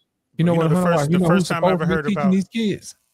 You know who's supposed to be teaching these kids? The parents. But you know what? The ones that don't have money. Embarrassed. They don't want their kids to see their W-2. hey, Brother Loss, you know who taught me about credit? Yeah. You know who taught me about credit, Brother Loss? Who's that? This one chick I was smashing in AIT. I already knew you were about to say a chick, but go ahead. She was older. She was older, bro. You know, she was like 26. You know, I'm 18 years old. She showed me a lot that night. But one of the things she taught me what credit is and how to get it and why it's important. And she took me down to the jewelry store. She's like, why don't you just get this little ring? It was a chain for $100. And you just pay on it, and this is how it works. And she did a good job. Now, why wouldn't, this is just some 304 I'm knocking off. I'm pretty sure her husband was mad. Sorry, man. She's a 304. but she had some good advice. Thank you for the knowledge, though. You know what I'm saying? But the stats are crazy. Brother Loss, you nailed it. Like, Americans can't afford America anymore. Right. This could be the beginning of the fall of the American empire, or this could be an opportunity for us as Americans to take command and do what we got to do. Purchasing power is gone. Everybody's talking about Bitcoin. I'm like, you better look at some precious metals. Bro, you know what I mean? It's just one of those things. 117,000 a day. How much? 117,000. I remember when it was 17,000. I was like, I gotta cash that in. I wish I had a set on my little 17. Did you have any? Did you? I had a guy. I'll show it to you. I had a guy tell me how Bitcoin when it was like 17. It's crazy. I can't imagine. I blew it so bad, man. I can't believe it. I have some. So I have some Bitcoin. So I'm happy though. I said, this is nice. I also have iBit, which tracks it. So well, I hope you have your stuff in cold storage, because it's going to be a nasty play, I think, with Bitcoin. And then how long before AI breaks the blockchain? Yeah, they're gonna try to swipe it off these exchanges. So you better they're gonna lock it down. You got to be careful with that. I think it was in the news that 50 Cent came across. He had a cold storage of Bitcoin. Yeah. Okay. So shout out to 50, because bro, like you said, it's up there. I haven't been watching Bitcoin, but some of the old talking heads, some of the old money people were saying there's gonna be this crash of the everything bubble. There's gonna be this huge correction. But on the other side of that, these guys were saying they could see crypto getting, Bitcoin in particular, getting up to $1 million a coin. And I'm like, damn, okay, but who has the money to take the chance? It's a gamble. Man, all you do is dollar cost average, man. Throw you about $5 or $10 in every now and then. Let the thing creep up on you. You ain't got to break the bank, man. You know what I'm saying? I just recently left the high schools, right? And this is where you get the difference of knowledge. In communities where there are homeowners, they can dictate type of programmings in class that students have. Most public schools are about renters, so they have no collective bargaining into dictating. However, they do have parenting associations within the school. Most parents never show up. Now, here's the thing. Even schools have started to adopt curriculums that teaching kids about financial literacy. Some do it during school, and some do it after school. Most of us, well, the younger folk, they look at the flash first. They want the money off the top, and they have limited understanding of what the process takes. Regardless of how you got it, who you got it from, there are examples that people just don't pay attention to until they've already got themselves in debt. I'm just saying for today, with as much information out there now, there should be no reason why people shouldn't. I'll say this: people, if you don't know, you don't know. But it's too many active voices out there saying, "Hey, try A, B, C, D, E, F, G." We spend $20 on a meal. Why not take $20 and spread it around to a couple of startup companies and just say, forget it. 5, 10, 15 years down the road, you can have 60 to 100,000 in each $5 that you invest. There are ways to pay dividends, you know. Yeah, they would some of them, a lot of them cash out or they'll just burn out, but you only lost $5. But if you take that 20, spread it out 4 times, let's just say 3 of them hit. But the information's there. People just choosing not to do it. The information is here. The entire information in the universe is right here, and everyone has for it. Absolutely, right on your phone. You got to know what you don't know, what you're missing. That's why it's important to have your community, because there's always going to be somebody who knows something that you don't know. Absolutely. That's the magic. Yeah, and the magic is, networking your way in and finding this stuff out. I remember, man, this was back in the 90s. I was working on a local campaign, city council. This is in Cincinnati, Ohio. And I volunteered to work for Manette Cooper, God bless the dead, an amazing sister, amazing woman. And it was an honor to know her and work with her. We helped her out. I volunteered, I worked hard. She was the underdog. No one thought she had a shot in hell. She won. She did so well. Like, it really shocked the city. After the election, I'm riding around with her. We were going through like a really bad neighborhood in Cincinnati. And she's like, if you have any money, you need to buy some property over here. Now, mind you, at the time, the property she was talking about, I could have bought a lot for $3,500. There was some properties over there that was going for as low as $1,100. This was back in 1996. That sounds about right.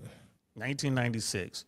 Those properties right now, today, are all worth well over $500,000.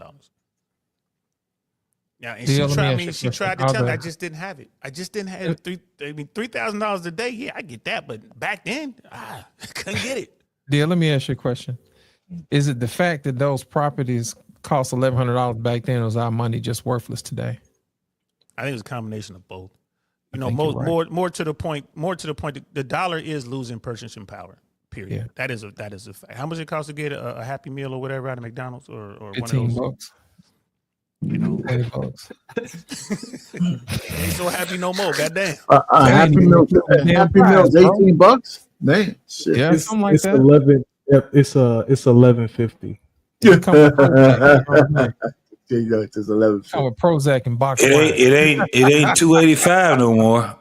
No, it ain't. They used to have the Like I told All-American you, meal. it's 4 of them, so that's $40 just on Happy Meals. Think about that. 40. It used to be they had this thing called the All-American meal. It was a cheeseburger, small fries, and a soda, a pop. Yeah, McDouble. Yeah, that shit was like $2.50. $2.50. You ain't spending no $2.50 on a pie. On a cookie. I remember being in high school and one of the schools I went to. You know what I'm saying? You used to get a glass with grimace. on the glass and the hamburger, you know. Right, And right. That the was you only paid for that glass. You paid $2.50, man. That was laid it. off everybody but Ronald. You don't see Grimace no more. You don't see the hamburger, the mayor, the fry guys. You don't see none of them. When you go to McDonald's, all you see is Ronald, and that's it. And he glad he's still got a job. I think, I think those owners are having major problems right now, right? Like those McDonald's and Burger King and all these different owners of these businesses, they're having problems because they can't afford to pay for quality workers anymore. It's crazy when you see it. Bro, they're competing with Applebee's and Chili's. McDonald's ain't got to the point where it's cheaper to go get a sit-down meal inside of Applebee's and Chili's than it is to get that Big Mac meal. Yeah. Instead of you. When was the last time a McDonald's meal competed against crab cakes? It never happened in the history of anything. You can have crab cakes or you can have a Big Mac. Which one you gonna choose, man? You know what I'm saying? You know what was crazy? Because, you know, in Maryland, and that was the thing I liked about McDonald's. They were different depending on where you were at. Maryland used to have the crab cake, and they used to have the crab cake sandwich in Maryland. The Krabby That shit. The crab patty. That is the most they had shit that. I've ever heard. That shit was crazy, but it was selling. It was selling in Maryland, DC, Maryland, and Baltimore. Wow. Yeah, McDonald's did that over in those spots. Huh? Yeah, I think in Korea they sell like barbecue chicken. You know.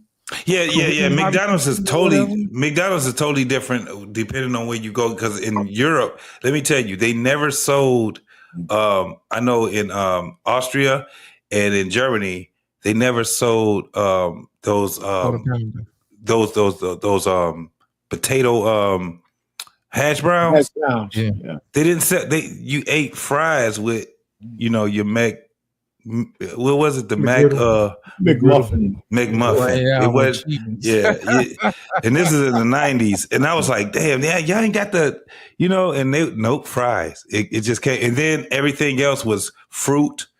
And before we even did it over here in America, they were already selling continental breakfasts over there in Europe at McDonald's. And I used to be like, I don't want no damn yogurt. I don't want no damn, you know what I'm saying? But they have gravy on their fries. They call it poutine. But right. So we stole the ideal from them because you can go to McDonald's now and you can get a parfait with, you know, fruit and all that other stuff in there. You can get a salad and all that. You know, it's crazy because they understand that at the end of the day, especially at McDonald's, you're not really selling no real food. So it's kind of like, I used to love it. We got a VIP in the chat. Suzette Speaks is in the chat, man. Hey. Hold on. Suzette, it's been a minute. Salute to you, Suzette. Suzette, it's been a minute. Definitely. Is, Sister Suzette, if you got a moment, if you could bless us with your presence for just 10 minutes, she is doing great things in South Florida. I don't know if y'all been keeping up. Like, check out I keep up with her. Yeah. Yo, Sister Suzette, put your Instagram in the chat so they can keep up with you. She is doing great things down there in South Florida. I'm so proud of her. Y'all know that's the first platform I ever went on. Suzette pulled me up, man. She didn't know who I was. I could have been some crazy man. She pulled me, which I am. But she, I'm so proud. I'm so proud of our sister Suzette Speaks. She is like hosting events, very active with the campaigns that just passed. I'm sure she's going to be active again, very active with the midterms, holding it down there in South Florida, man. Got a radio show. Have y'all seen her radio show? Yes, yeah, man. I have. Absolutely. It's funny because she's in my algorithm, so it's kind of like, you know, I have no choice because I do. Although, you know, content creators, I actually look at everybody. I look at all the people. I would sit back because I drive a lot. I would sit back and just click on, you know, Suzette, and I just be listening to it. You know what I'm saying? And going doing my thing, man. We appreciate you, sis. Keep doing what you're doing. She's truly leading from the front. And I tell you what, young men out there, old men out there, you want to go and meet yourself a halfway decent woman, go to one of her events. She go down there and check it out. You got a good chance of meeting someone decent down there now. You know, There's some ragamuffins walking around in there. Avoid them at all costs. But, you know, get you the good ones now. Talk to Suzette, ask who the good ones are. She'll point you in the right direction. Right. There you go. There you go. Appreciate you. Most definitely. Most definitely. Y'all hilarious, man. What we talk about, man, giving life to those who need the life instead of, you know, that foolishness we saw earlier today.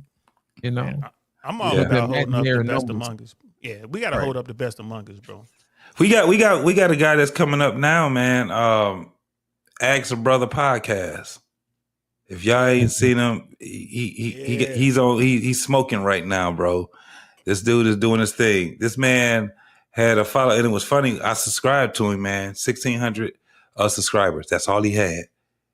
The knowledge that this man has, the way that he's approaching this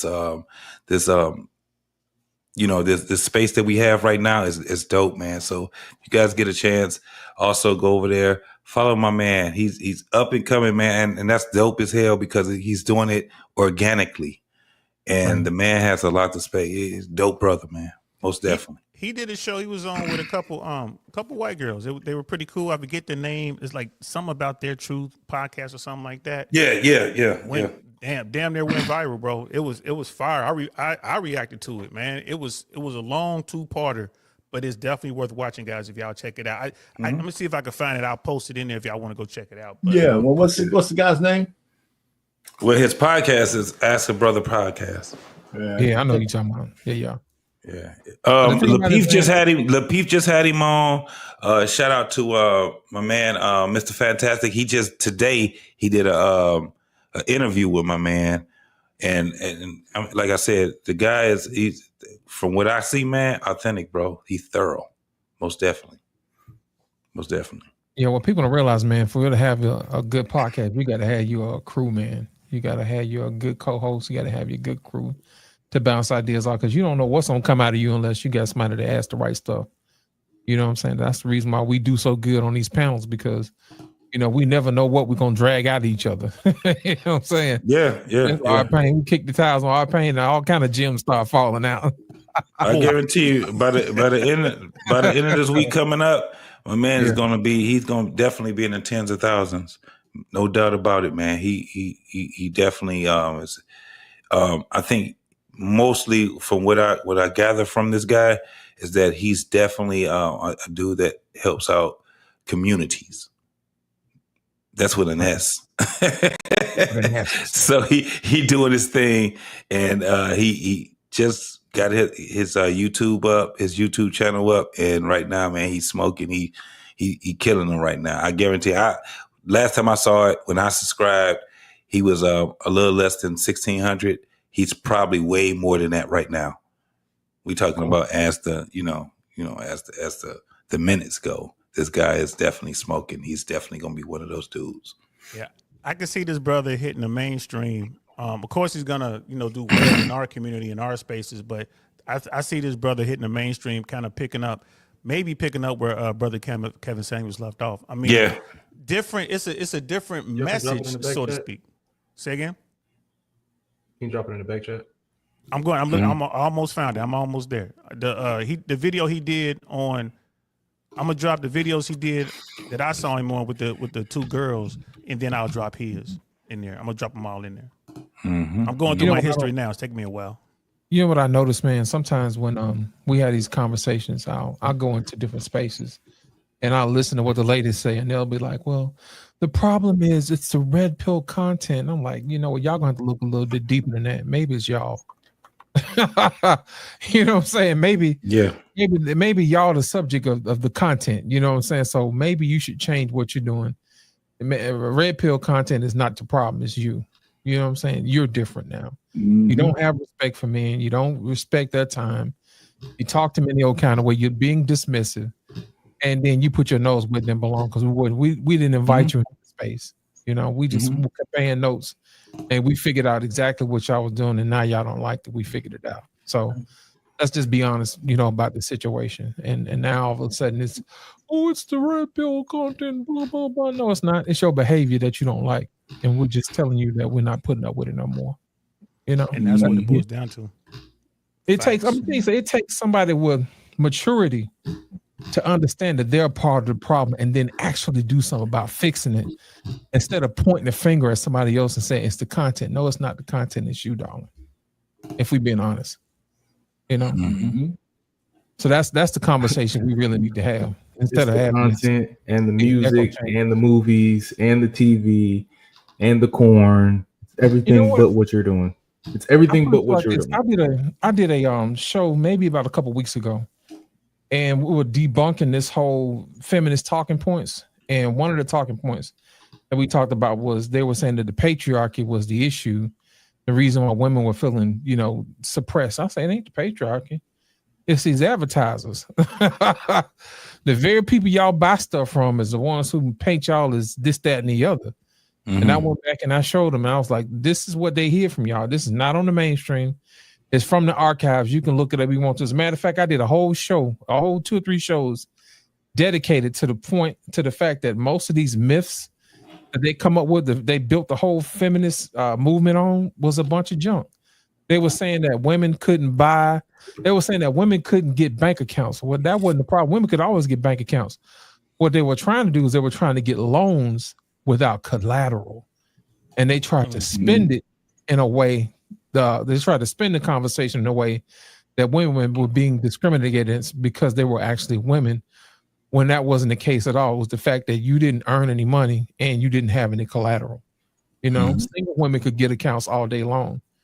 And that was all in the video. But once when people get a hold of narratives, they will actually take the truth and bury it and then run with it. And then everybody else will start using it. Because I used to hear folks on these conversations, on these panels, and they'd always say, well, it wasn't until 1974 women couldn't get a checking account. Well, that was a lie. They've always been able to get a checking account, whether you're single or not. Trey Ferg will tell you that right now.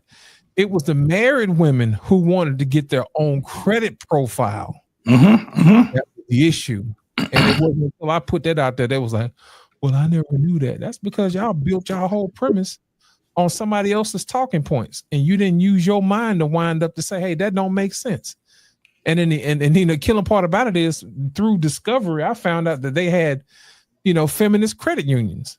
You know what I'm saying? That didn't last for 6 years because all they wanted to do was give money to women who didn't have collateral, and they messed around. They had to shut them down, and they had to go back and collect them, the funds that these people were loaning out money to only women. So you were actually discriminating against folks because you were being discriminated against. That's a bad recipe for business all day long. So, like I said earlier, it's one of those things, man, where you have to actually really dig deep to find out exactly where some of these lies come from. And the part about it is people are so embarrassed that they built their whole mission on a lie, then they don't want to come back and say, you know what, let me go back and change what I was doing. But no, they just double down on it. And it's the same rhetoric. So that's the reason why I did that podcast, to show people, hey, to do some research and say, hey, your whole platform that you built your stuff on is a whole entire lie, and here's why, and here's where it came from. Yeah.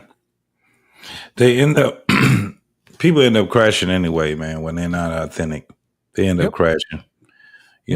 Once the gig is up, once that trick, everybody got used to that little trick that they had, they could stand on their hands and juggle and shit like that. Then people just be like, all right, okay, now what more you have? And they don't have, you know what I'm saying? I put his link in there. I saw that, JT. I got it. The killer part about it is, JT, what happened is that a lot of these talking points that these people built on came from a time where we only had maybe a few channels, and it was easy to control the mass. You only got a few channels, you know what I'm saying? You had Channel 6, you had 13, you had ABC, CBS, you know what I'm saying? That type of thing. And it's easier for you to run game on the public when you only got 3 channels. But now you got the internet, you got, every other YouTube channel is a podcast. Next thing you know, you got advertisers scrambling, trying to figure out exactly how to capture dollars.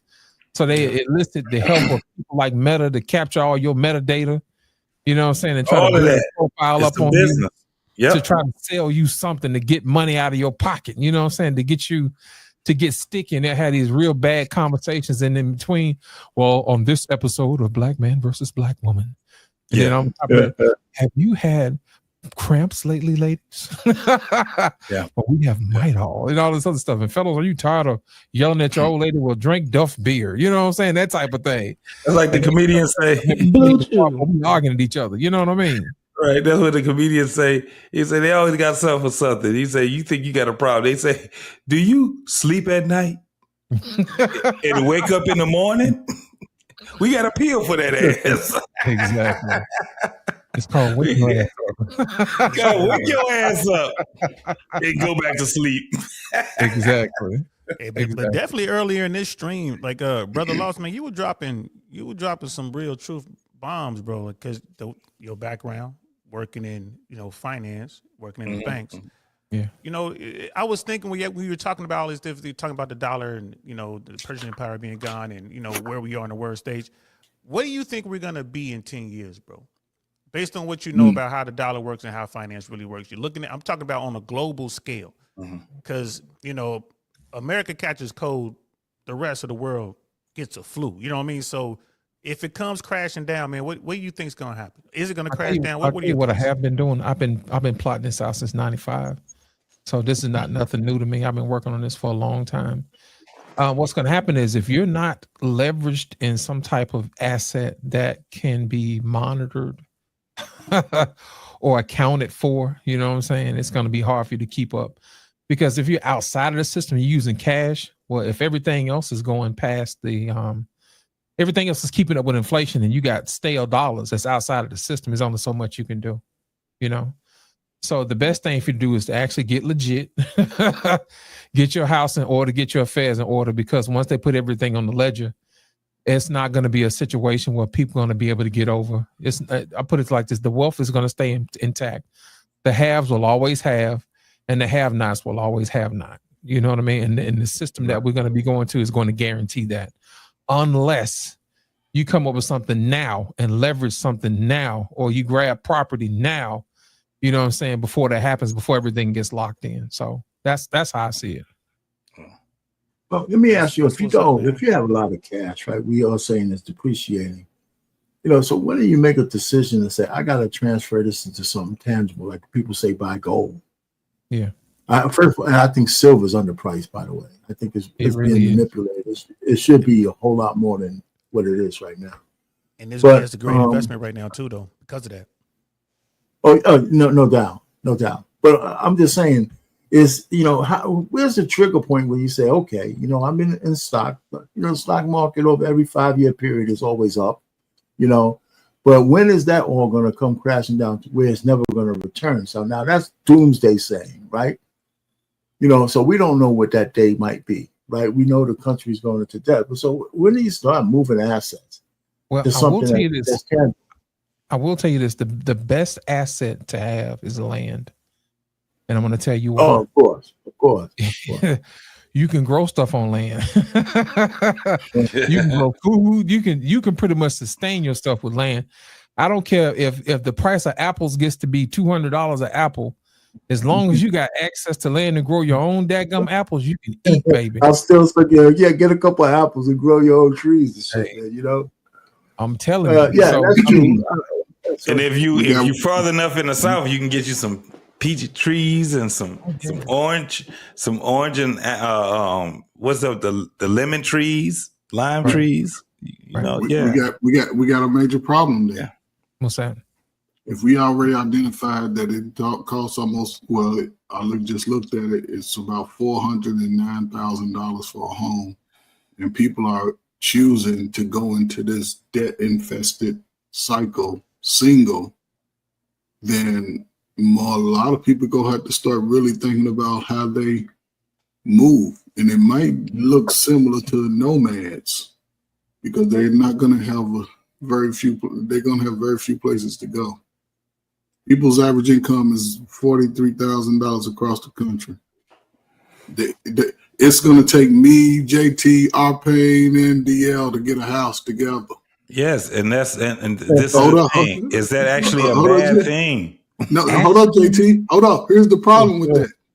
We need all of us to contribute, but myself and R-Pain, we ain't trying to go to work.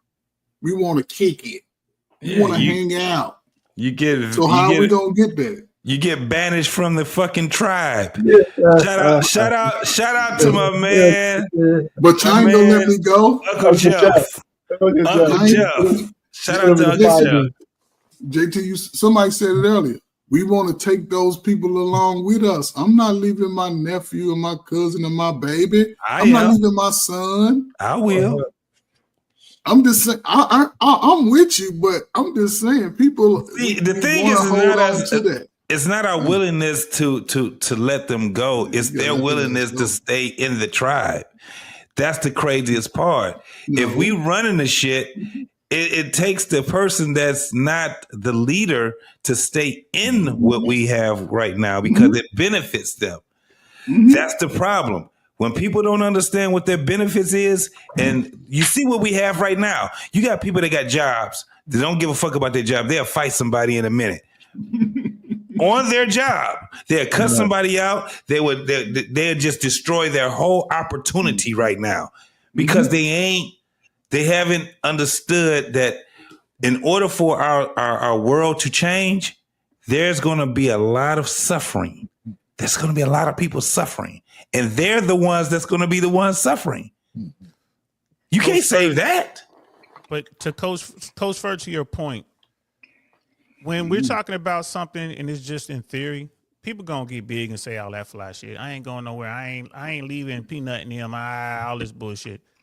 But when the defecation hits the oscillator, bro, and it gets real, shit, man, they packing up and they leaving. They out.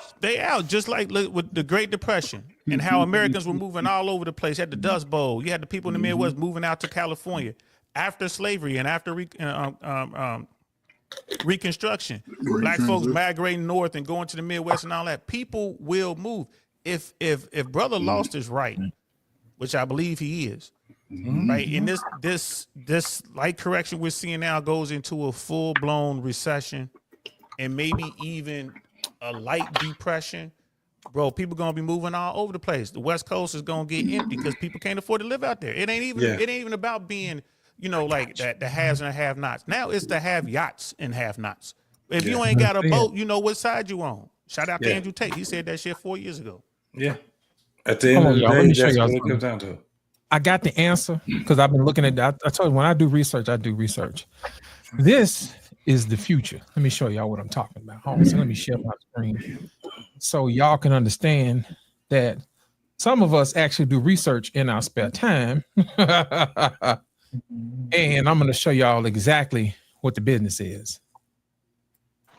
Hi, everyone. Behind me is our space capsule, and the length of the space is 11.8 meters.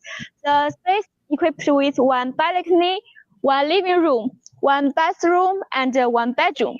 It can also customize according to customers' needs. Do you want to know more details about it? Follow me.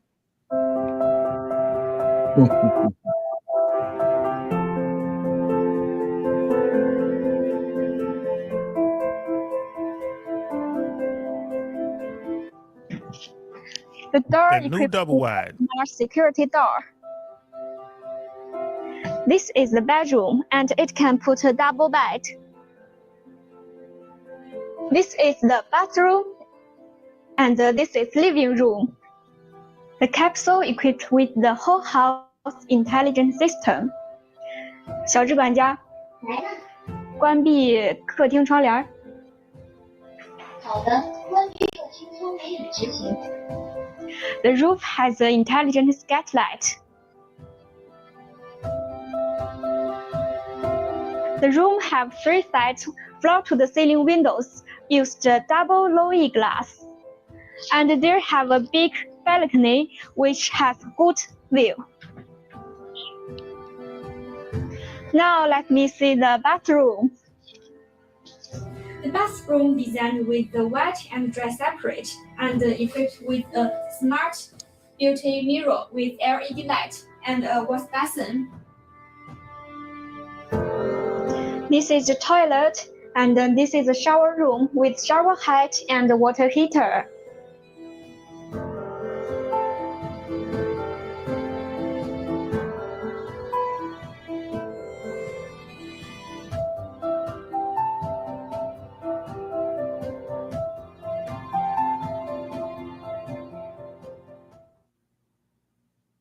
She didn't say nothing about storage. When you was, but I could. My I'm wife. gonna put my motorcycle.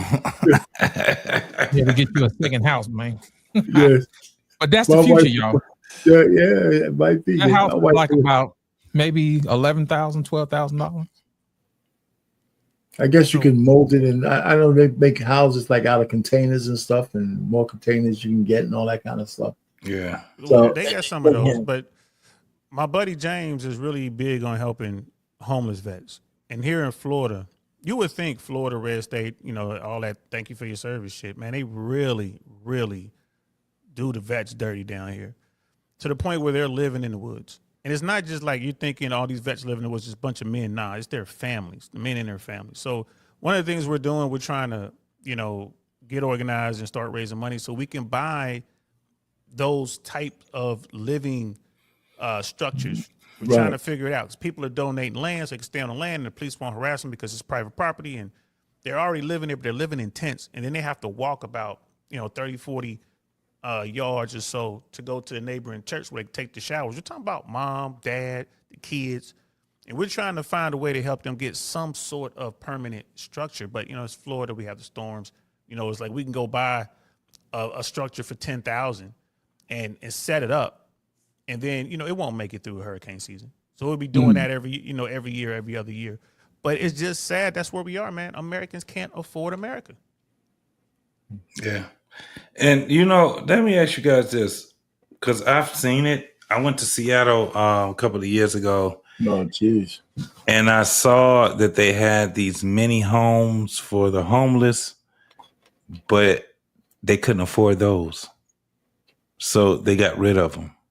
Right, you see very little of those things. They tried it in Detroit, and there's very few places because guess what ended up happening? They started financing them homes, and they were like 30,000, 40,000. You like, these are homeless people with no jobs. How are they going to afford that? You know what I'm saying? So it's kind of like what they started out doing. What was that? 7 years ago, something like that. That was a terrible ideal. They still didn't get it. So it goes right back to what DL was just saying, where in Florida, you got people that's living in the woods and they try to find the most quietest places, and that's close to the highways and things like that. You got people that's actually on YouTube doing that, right? And that's not a way that you have families doing some shit like that, man. Can't afford, and you said it right, DL. Americans can't afford to live in America. That's crazy, man. And Brother Laws got he got the math on the whole thing. He got to see it from the inside, and it's crazy. And then you add to that what we do in the court system. You know that there's a federal law that states, like let's say that you're a single dad, you don't have custody of your kid, right? You lost the battle. They can there's a federal law that says they can take up to 60% of your paycheck, your gross. Yes. Like that's the law. And it's like, it's 50% if you have a child. How is that? So you a single parent, you got a kid, but you're dealing with a wild baby mama, and the court system is taking half, really it's like 55% because they could take additional 5% if you're in arrears. Yeah. It blew my mind when I read that. What do you mean? That's the state by state. You mean federal law? Yeah. It's a federal law. Let me find it for you. I'm gonna send it to you. No, I don't believe you. I mean, but the state is the one who taxes you. So you're saying the federal? Yeah, but it's in the confines of the federal. That's the So what it is, the guidelines of the federal. It's all under Title IV. So like the guidelines is all pushed by the feds. Listen, y'all know I'm not a Trump guy, but if I had $10 million right now, I could get all that changed. I'll drop $2 million over here, Mar-a-Lago, $5 million, whatever it takes. Hey, Trump, I just need you to sign this. We're gonna do away with Title IV. It all changes tomorrow because the states will no longer have incentive to write these orders for child support. The state gets like 66 cents for every dollar. Yeah, but it could still change though. It could still change because collectively we have $10 million collectively. Even let's dismiss the women out of the equation. No, brothers have $10 million. We just need a representative. Yeah, he's talking about going to bribe. I get what you're saying. Let's go bribe Trump. No. Listen, we have the money. We have the money. I agree with you. And each state can regulate its own amount. Like federally, they can take up to. Well, see, here's the thing. I seen where you was going with it, Payne, when you said what you just. Let's go bribe Trump. Yeah, man, that's what it is. That's what he's talking about. But listen. That's not a bribe. That's the cost. Trump put it out there. It's $5 million to meet with him in Mar-a-Lago. These are the avenues. Child support, marriage laws, all that shit. These are the avenues where men across the diaspora, no matter what race, we should have coalitions of men trying to get these laws changed. Mm-hmm. Yeah. Now, and I just think that the reason why they're all fucked up is because. When my last white friend I have, right, I had to get on his case. I said, you motherfuckers conquered the world, killed everybody in your path, and just in the last 50 years, y'all let the fucking women take over a goddamn country. You did not tell him that. They're voting, man. We don't have no say in nothing, man. And if y'all blame this shit on black men, I tell everybody the country's fucked up because you white guys are pussies. Yes. Oh, y'all, I mean, how did y'all let this shit happen? Have you? That's why I tell a lot of people, have you heard how white men talk? Oh my God, they sound like bitches. Shit. Oh my God. They got a whole Democratic Party. They got to pay $20 million to find out what a man is. But hold on though, for real, I want to clear the air here. I wasn't taking a shot at Trump. I was just trying to make a point. I was just trying to make a point that we have a president in office who's basically just making it transparent what every other president has always done. Like Trump ain't doing nothing his predecessor hasn't done. He's just keeping it up front. I definitely understand. Yeah, you know what I mean? I wasn't taking it personally, man. It's just funny. Well, not for you. I was thinking anyone who might be watching in TV. Because I mean, I'm not a Trump guy, but I would. Boy, if I had the money, smarter than the average Bell. So But I put it in the back chat. Come back and watch us. I'm looking at it. Yeah, that makes a lot of sense. Okay. So I always thought that a lot of shit was because that's what the state. So the state laws are different everywhere, but they all feed down from the federal statute. That's what yes, sir. But it all boils down to Title IV. And again, here's the thing. I love this technology, man. We got all this knowledge right here, yet we still don't know shit.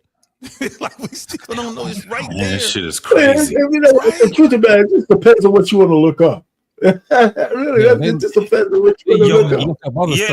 It's kind of like your interest, man. This is the thing where I kind of like with a lot of conversations. I'm kind of like when we start talking just this whole black, white, and all of these different things. I kind of like I'm dismissing myself from those conversations now because I'm man. When I hear black dudes like DL and R. Payne, Coach Ferg, Loss, when we get to talking, man, and especially when we are exposed to just America. We're exposed to we know all the shit that people be saying, the racism and all this stuff when it comes down to capitalism and all these different things. The conversation has to be at a point of where do we fit in, right?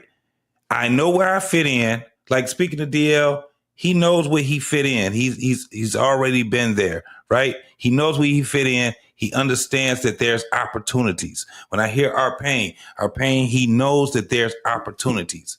And when we have these and we mix in with people that have this defeatist mentality, the conversation, we keep missing each other because we're like, why are y'all still there? They're back there. And it's like, we've already elevated. Did you get the memo? Did you get the memo? Because if I indulge into your conversation, now it brings me all the way back from where I've already elevated from, and the conversation does nothing for me, right? And this is with a lot of black men, where we end up kind of dismissing those type of things because we understand. We understand capitalism, socialism, we understand racism, we understand all the isms, but we also understand that you gotta swim. Your ass gotta start breaststroking and you gotta start swimming backwards. You gotta start learning a whole lot of skills in this America that we have. And there's guys out here that can show you different ways to do it. And I think we do a disservice, not us as on this panel, but as Black folks, we do a disservice to the younger folks. They've adopted a lot of bullshit that they had no idea about.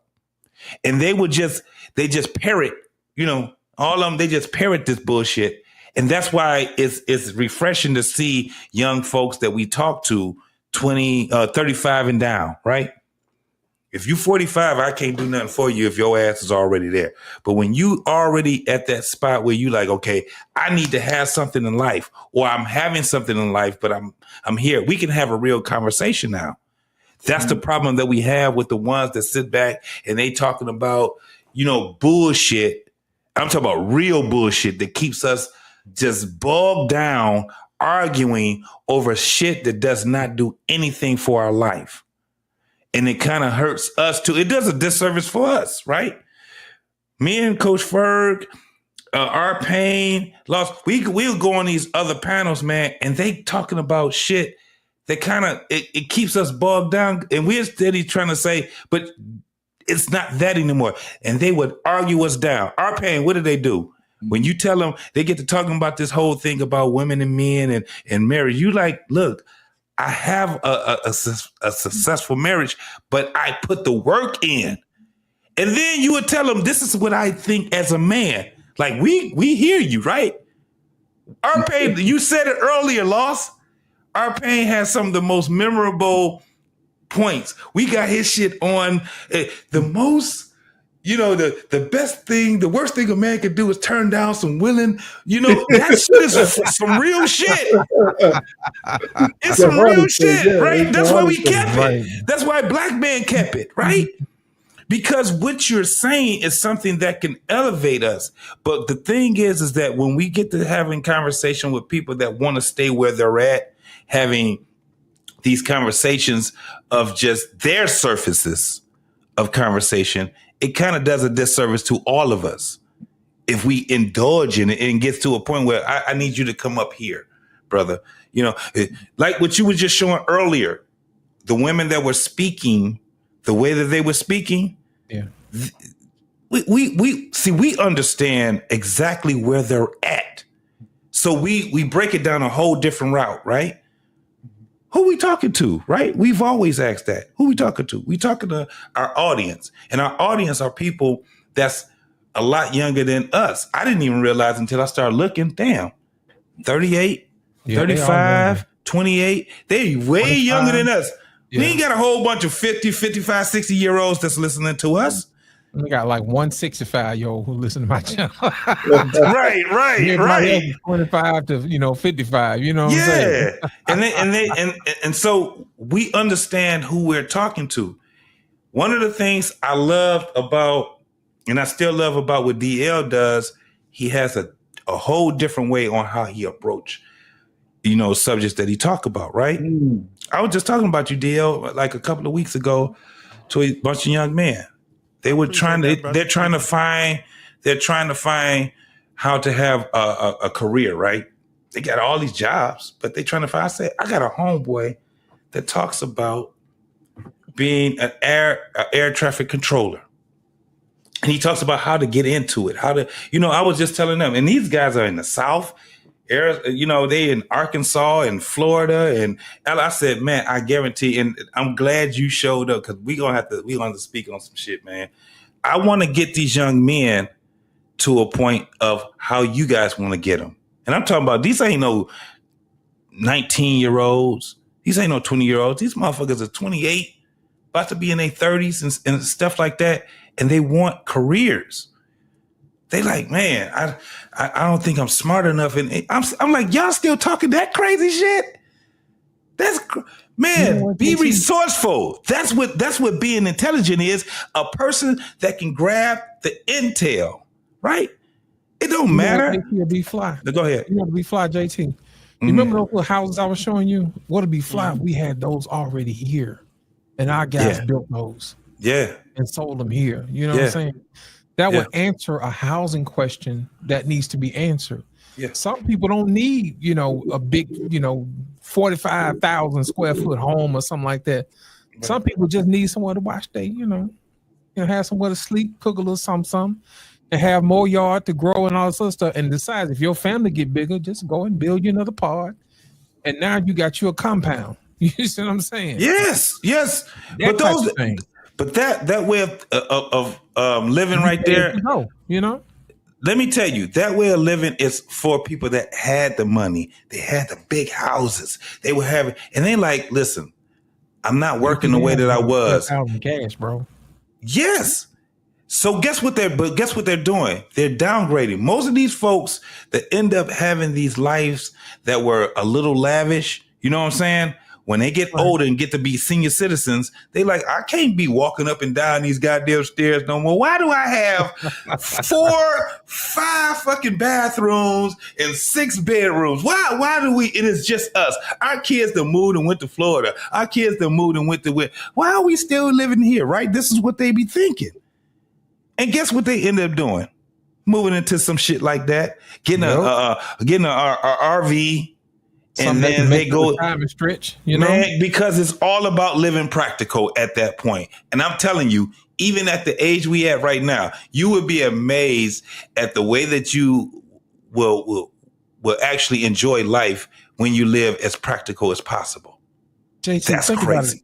Let me ask you a question. What would it look like if you had a younger couple who started out the way these old people ended up, with a smaller home, and they would take the money that they were actually getting from their jobs and invest in that into their retirement? What then would their retirement look like if they actually live frugal from the beginning all the way to the end? You know how much money they would actually have? That's crazy. Think about that. Think about how many opportunities they could actually provide themselves with starting new businesses and stuff like that. To have a business that builds homes like that, to employ brothers like that. You know what I'm saying? That type of thing. So what you just said was, they will learn. Yeah, but what you just said was, what if they live in simplicity? Yeah. We start out living complicated because we want the big shit. Listen, you got a 19-year-old think he can get a Bugatti. Exactly. And live in a $400,000 mansion. You know what I'm saying? Right. But if it goes to the way that you just said, frugal. Because it used to be that way. You got a one-bedroom apartment. $12,000 house. We just showed you as is, fully furnished and everything. Imagine what their life would look like if they had no mortgage payment. They had no rent payment. Only thing they had was utilities and insurance, and that was it. $35,000 they be living nice. That money will stack up real fast, And they ain't got to keep chasing shit that they ain't gonna never get, huh? How about that? And then on top of that, they also decide they want to talk trash to them, Yeah, and they can accumulate.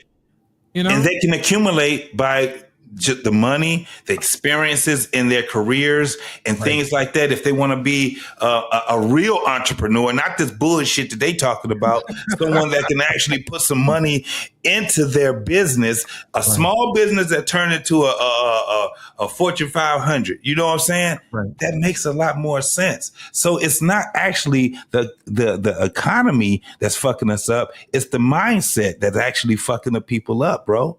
Correct. But damn, that shit makes a lot of sense. You need worker bees, bro. That's Exactly. what they need. There you go. That's where the war is. The Good top night, gentlemen. 1% controls All right, the world. be good, man. Peace, brother. Someone was saying that Elon Musk's wealth, his net worth, is equal to 51% of the rest of the country's wealth combined. So when you're looking at it, you got to serve that dude. That's the thing. They don't want you to be a thinker. They stopped educating America after the Second World War. They don't want. Think about it. Our aunts and older cousins, when they went to school, you give them an empty map, bro. They can draw the continent of the United States and list every state and the capital of the state, every single state. Right, you give them a map of the world, they could feel they knew where every place, every country was in the world. That was the standard. Now today, My daughter's a junior in high school. You know who taught her? You had to. Right, I teach her. I got a map. I ordered a map on Amazon. I put this big old map on the wall right outside her door. So whenever she come out and we riding around, we talking, name 3 states, name 3 cities, name 3 countries. And it's funny, you know, people get on me, but I was like, you know what? I was watching Fresh and Fit that one day when they asked the girls to name 3 countries and the women sitting around the table couldn't name the country. And I called my daughter. Couldn't name a fucking country. Couldn't name it. And I called my daughter in like, and she couldn't do it. And it's like, okay, we're going to work on that. Now, you know, my daughter used to panic. You could see her breathing hard. I'm like, just try. And now she can rattle them off. You know, and, so go ahead. No, I was just going to say, I agree exactly what you're saying. And the thing is that the association with it, like my daughters, they're a little bit older, a lot older, but they travel, right? They come home. I got one she's in nursing school. She graduated from regular college, got her bachelor's. Now she's in nursing school in Arkansas. She's there, it's one of those top nursing schools that she's in. But she ain't got no problem with getting on in her car and driving, right? We look at the map. How far is St. Louis from Arkansas? She be like, oh, well, shit. Because we trying to get planes and, shit like that. And it's hard to fly into certain parts of Arkansas, right? You're like, well, okay, why don't you just drive to St. Louis? Why don't you drive to St. Louis? That's only, a couple of hours away. And then you catch a plane because the plane is going to be cheaper. And they're looking at the map, bro. They're actually looking at the map. They know the United States because it's association. The problem that we have in America now is that just what you just said, DL, because I did a show on it last year when I said, these motherfuckers don't even know where they stay at. They don't know the difference between a state and a country and a continent, right? Yeah. And it's like, it's the association. Right. It's the association. Ask my daughter to find the Atlantic. Find the Atlantic Ocean on the map. Yeah. I'm thinking like, well, it's 2 big bodies of water right there. It's 50-50.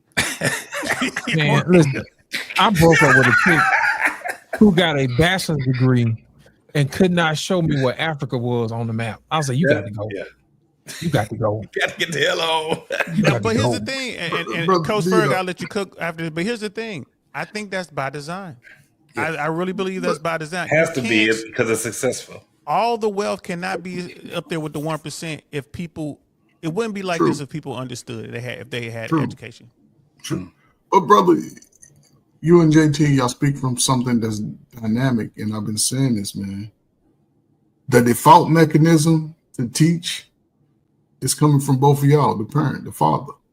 Mm-hmm. I taught my son, what is it? Because you said something unique about how you taught your daughter. You settled down. It probably didn't take you nothing about 2 or 3 days. And she was. But see, again, I had to teach my son multiplications. I sit him down, look, you're going to learn 1 through 12 like I did. Ain't no 6th grader go running around here don't know the multiplications 1 through 12. You're going to get it, sit down, you can cry about it. I'll bring you a snack, a juicy juice, whatever. But we're gonna get it done. Mm-hmm. Well, hold on, Coach Berg. You didn't let him write his little triangles and his little stars and get his toes out and count up. Hey, learning. Listen, there are methods that I'm always take with me. Learning your multiplications 1 through 12 is one of those top priorities when they come to that education in math. Mm-hmm. And now all of a sudden he's good in math. Ooh, I like. Yeah, okay, good. But you was crying a week ago. I know. But again. When the messages don't come from fathers in a sense, because most brothers, when we there with our child and we seeing that baby, we ain't gonna let our child fail. We're gonna treat that shit just like the military. You're gonna practice, you might fail, but guess what? You're gonna get some remedial training. Yeah. Come on over here, sit down, let's get this out. Isn't that love? Isn't that love? Man, that's unconditional. But here's the thing, by that system sort of being in the middle of us, by default, we are already separated. And hopefully, again, I think it's going to take a joint effort to sort of get some of those laws changed, because people don't realize how much money is going to waste over that 18, 20-year period when you paying child support, it's a lot of money being lost out of a man's pocket. And now he's 40 years old, starting to take life a little serious, but he's still owed $20,000. They're gonna get that $20,000. Shit, 45,000, 50,000. There's no certifications. There's no passport. They can suspend your licenses, and you can sell jail time, and it never goes off the books until it's paid. And subsequently, you can lose out on jobs. Yes. But you know why that is? I put it in the chat right there. Because they get $2 for every $3 that the state spends on these programs. It's the money. Right. Take the money away. And guess what? The state will look these women in the eye in court and be like, you shouldn't have had the baby. Next. Because if they're not getting paid to enforce this thing, it's not going to get enforced. And I'm not saying that should happen, but what I am saying is, like you said, I know people who are going to be paying over 18 years around $420,000 for one child, because it's based on your income, right? So I'm a retired air traffic controller, so we're dealing with people who are making 150, 250, 300,000, depending on how much overtime you make. So when they run the numbers, that's how much you're looking at over 18 years. Yeah, I wouldn't have a problem with it per se if 2/3 of that money went into trust for the child. Yeah. Right, and it's illegal in certain states, in some states, to even question where that money is going. Yeah. Now, if it was, I would look at it this way. If it was more of the child was going to be the daughter, they would consider it. But you think about this: it would be a male that subsequently probably owed child support also. So it's just going to stay in the system anyway. But here's the thing, Brother JT, I'm telling you, the family court system doesn't care if you're a male or a female. They only care who has the I believe money. that. Yeah. And that's the law. They don't. It just because historically the men have been the higher earners. Yeah, I believe that. Have been the ones who have been getting hit with the crushing debt. Because it's more and more women that are starting to be on child support now. Yes, you are absolutely right. I agree. I agree with that. Yeah. And that's my whole point. They dating down. Yes, sir. Is that what they doing? Is that what they doing? They down. And remember in the other podcast, I said that marriage is a bad deal. Yeah. Right? Because child support is bad enough, but spousal support, alimony, you're paying alimony until that person gets married again or dies. Man, they get a part. They get a portion of your. They get a portion. If you have a pension, they get a portion of the pension. You know what that portion is? And the right code first. That's only if you marry a piece of trash. 50% of your pension, bro. There you go. Also, it's crazy because I got some friends that owe, right? And I used to always say, man, listen, get in on the ground level, start paying for your child early. They starting to put it on your what's it? Your credit report. Yes. On your credit report. And listen again, man. Mr. Ferg, you have 3 kids on your credit report here, sir. Exactly. Man, I don't. It drops your credit score 30%. Jesus, 30 points. 30 points. It never goes away. You borrow no money. But here's the thing that, and now I remember. If a mother is not on welfare and she's just getting the child support, they don't pressure you. They'll let you just rack up the debt and be like, oh, yeah, we'll get them. They'll just come out to your taxes and do it that way. Mm-hmm. But if she's getting anything through the state, if she's getting insurance, man, let me tell you something. That's when your license is in state. You can be on a boat in the middle of the ocean going down. There's somebody go catch up with you and say, hold up, before you go down, hit you with this tag. You don't need to pay this child support. How would you like to pay? Cash, check, or money on it? Right. And we need all of it. All of it. So it's a bad deal, man. Brothers, protect y'all seed, man. Start charging women to have your babies, man. Make them pay you $50,000. Well, these kids here's my controversial take of the podcast, and then I'll go. But I think that young men at age 18 should be allowed to have a state-paid vasectomy. You can go and get it, state-paid, And then when you build yourself up, you became the man you want to be. You know, you can get it reversed, or if you can't get it reversed, they can just take out some of your sperm when you're ready to have your baby. But I think that unless we change the laws and say that women don't no longer have the right to choose, because men don't get a choice. I'm like, men, you know, you can't have and not have a child. I understand that, but the final say rests with the woman, kind of like what Kevin Samuels was saying. And unless we're gonna have the legal option for men to opt out, then I think the men should be allowed to have a vasectomy. Should be like, well, we're gonna fix it to where you can't slip up. Now, I think that's fair, though. I think they should probably have their own government issue women. You know, the ones who know how to do right. You know, it's easy to do that. You know what I'm saying? No, she got to go to military style women's school. Come out. Wife, sir, but that option, that should be an option for if they're not going to do the other option. That should be an option. Yeah, BBL sold separately, sir. You know, you got to pay extra for that. That is hilarious. Scratch and sniff. BBL not included. Wow. BBL not included. BBL not included. I got an event tomorrow. I got a networking event tomorrow, so I better give me some rest so I can get up and get there and set everything up. But we've been always a pleasure talking to you, brothers. It's always a pleasure, man. And DL, you still you on IG, right? Yeah, I put it in the back chat. I really want to know podcast, all one word. That's my Instagram. Tell those brothers, bro. I put the video for how to be an air traffic controller in the back chat. They got any questions, bro? Like, bro, I'm gonna say this, and I really gotta go. I told y'all, what was a year ago, 2 years ago. We put this message out trying to get as many brothers and sisters in the business as possible. And you know who we putting in? You know who's coming and hitting me up? It's some white boys, some great boys getting in there. And you know what? I'm trying. I'm not gonna. Hey, if you here to take the knowledge and get in, is one of I call him my nephew, white boy down here. And down here in Florida, he was digging ditches, man, putting in AC units and stuff like that.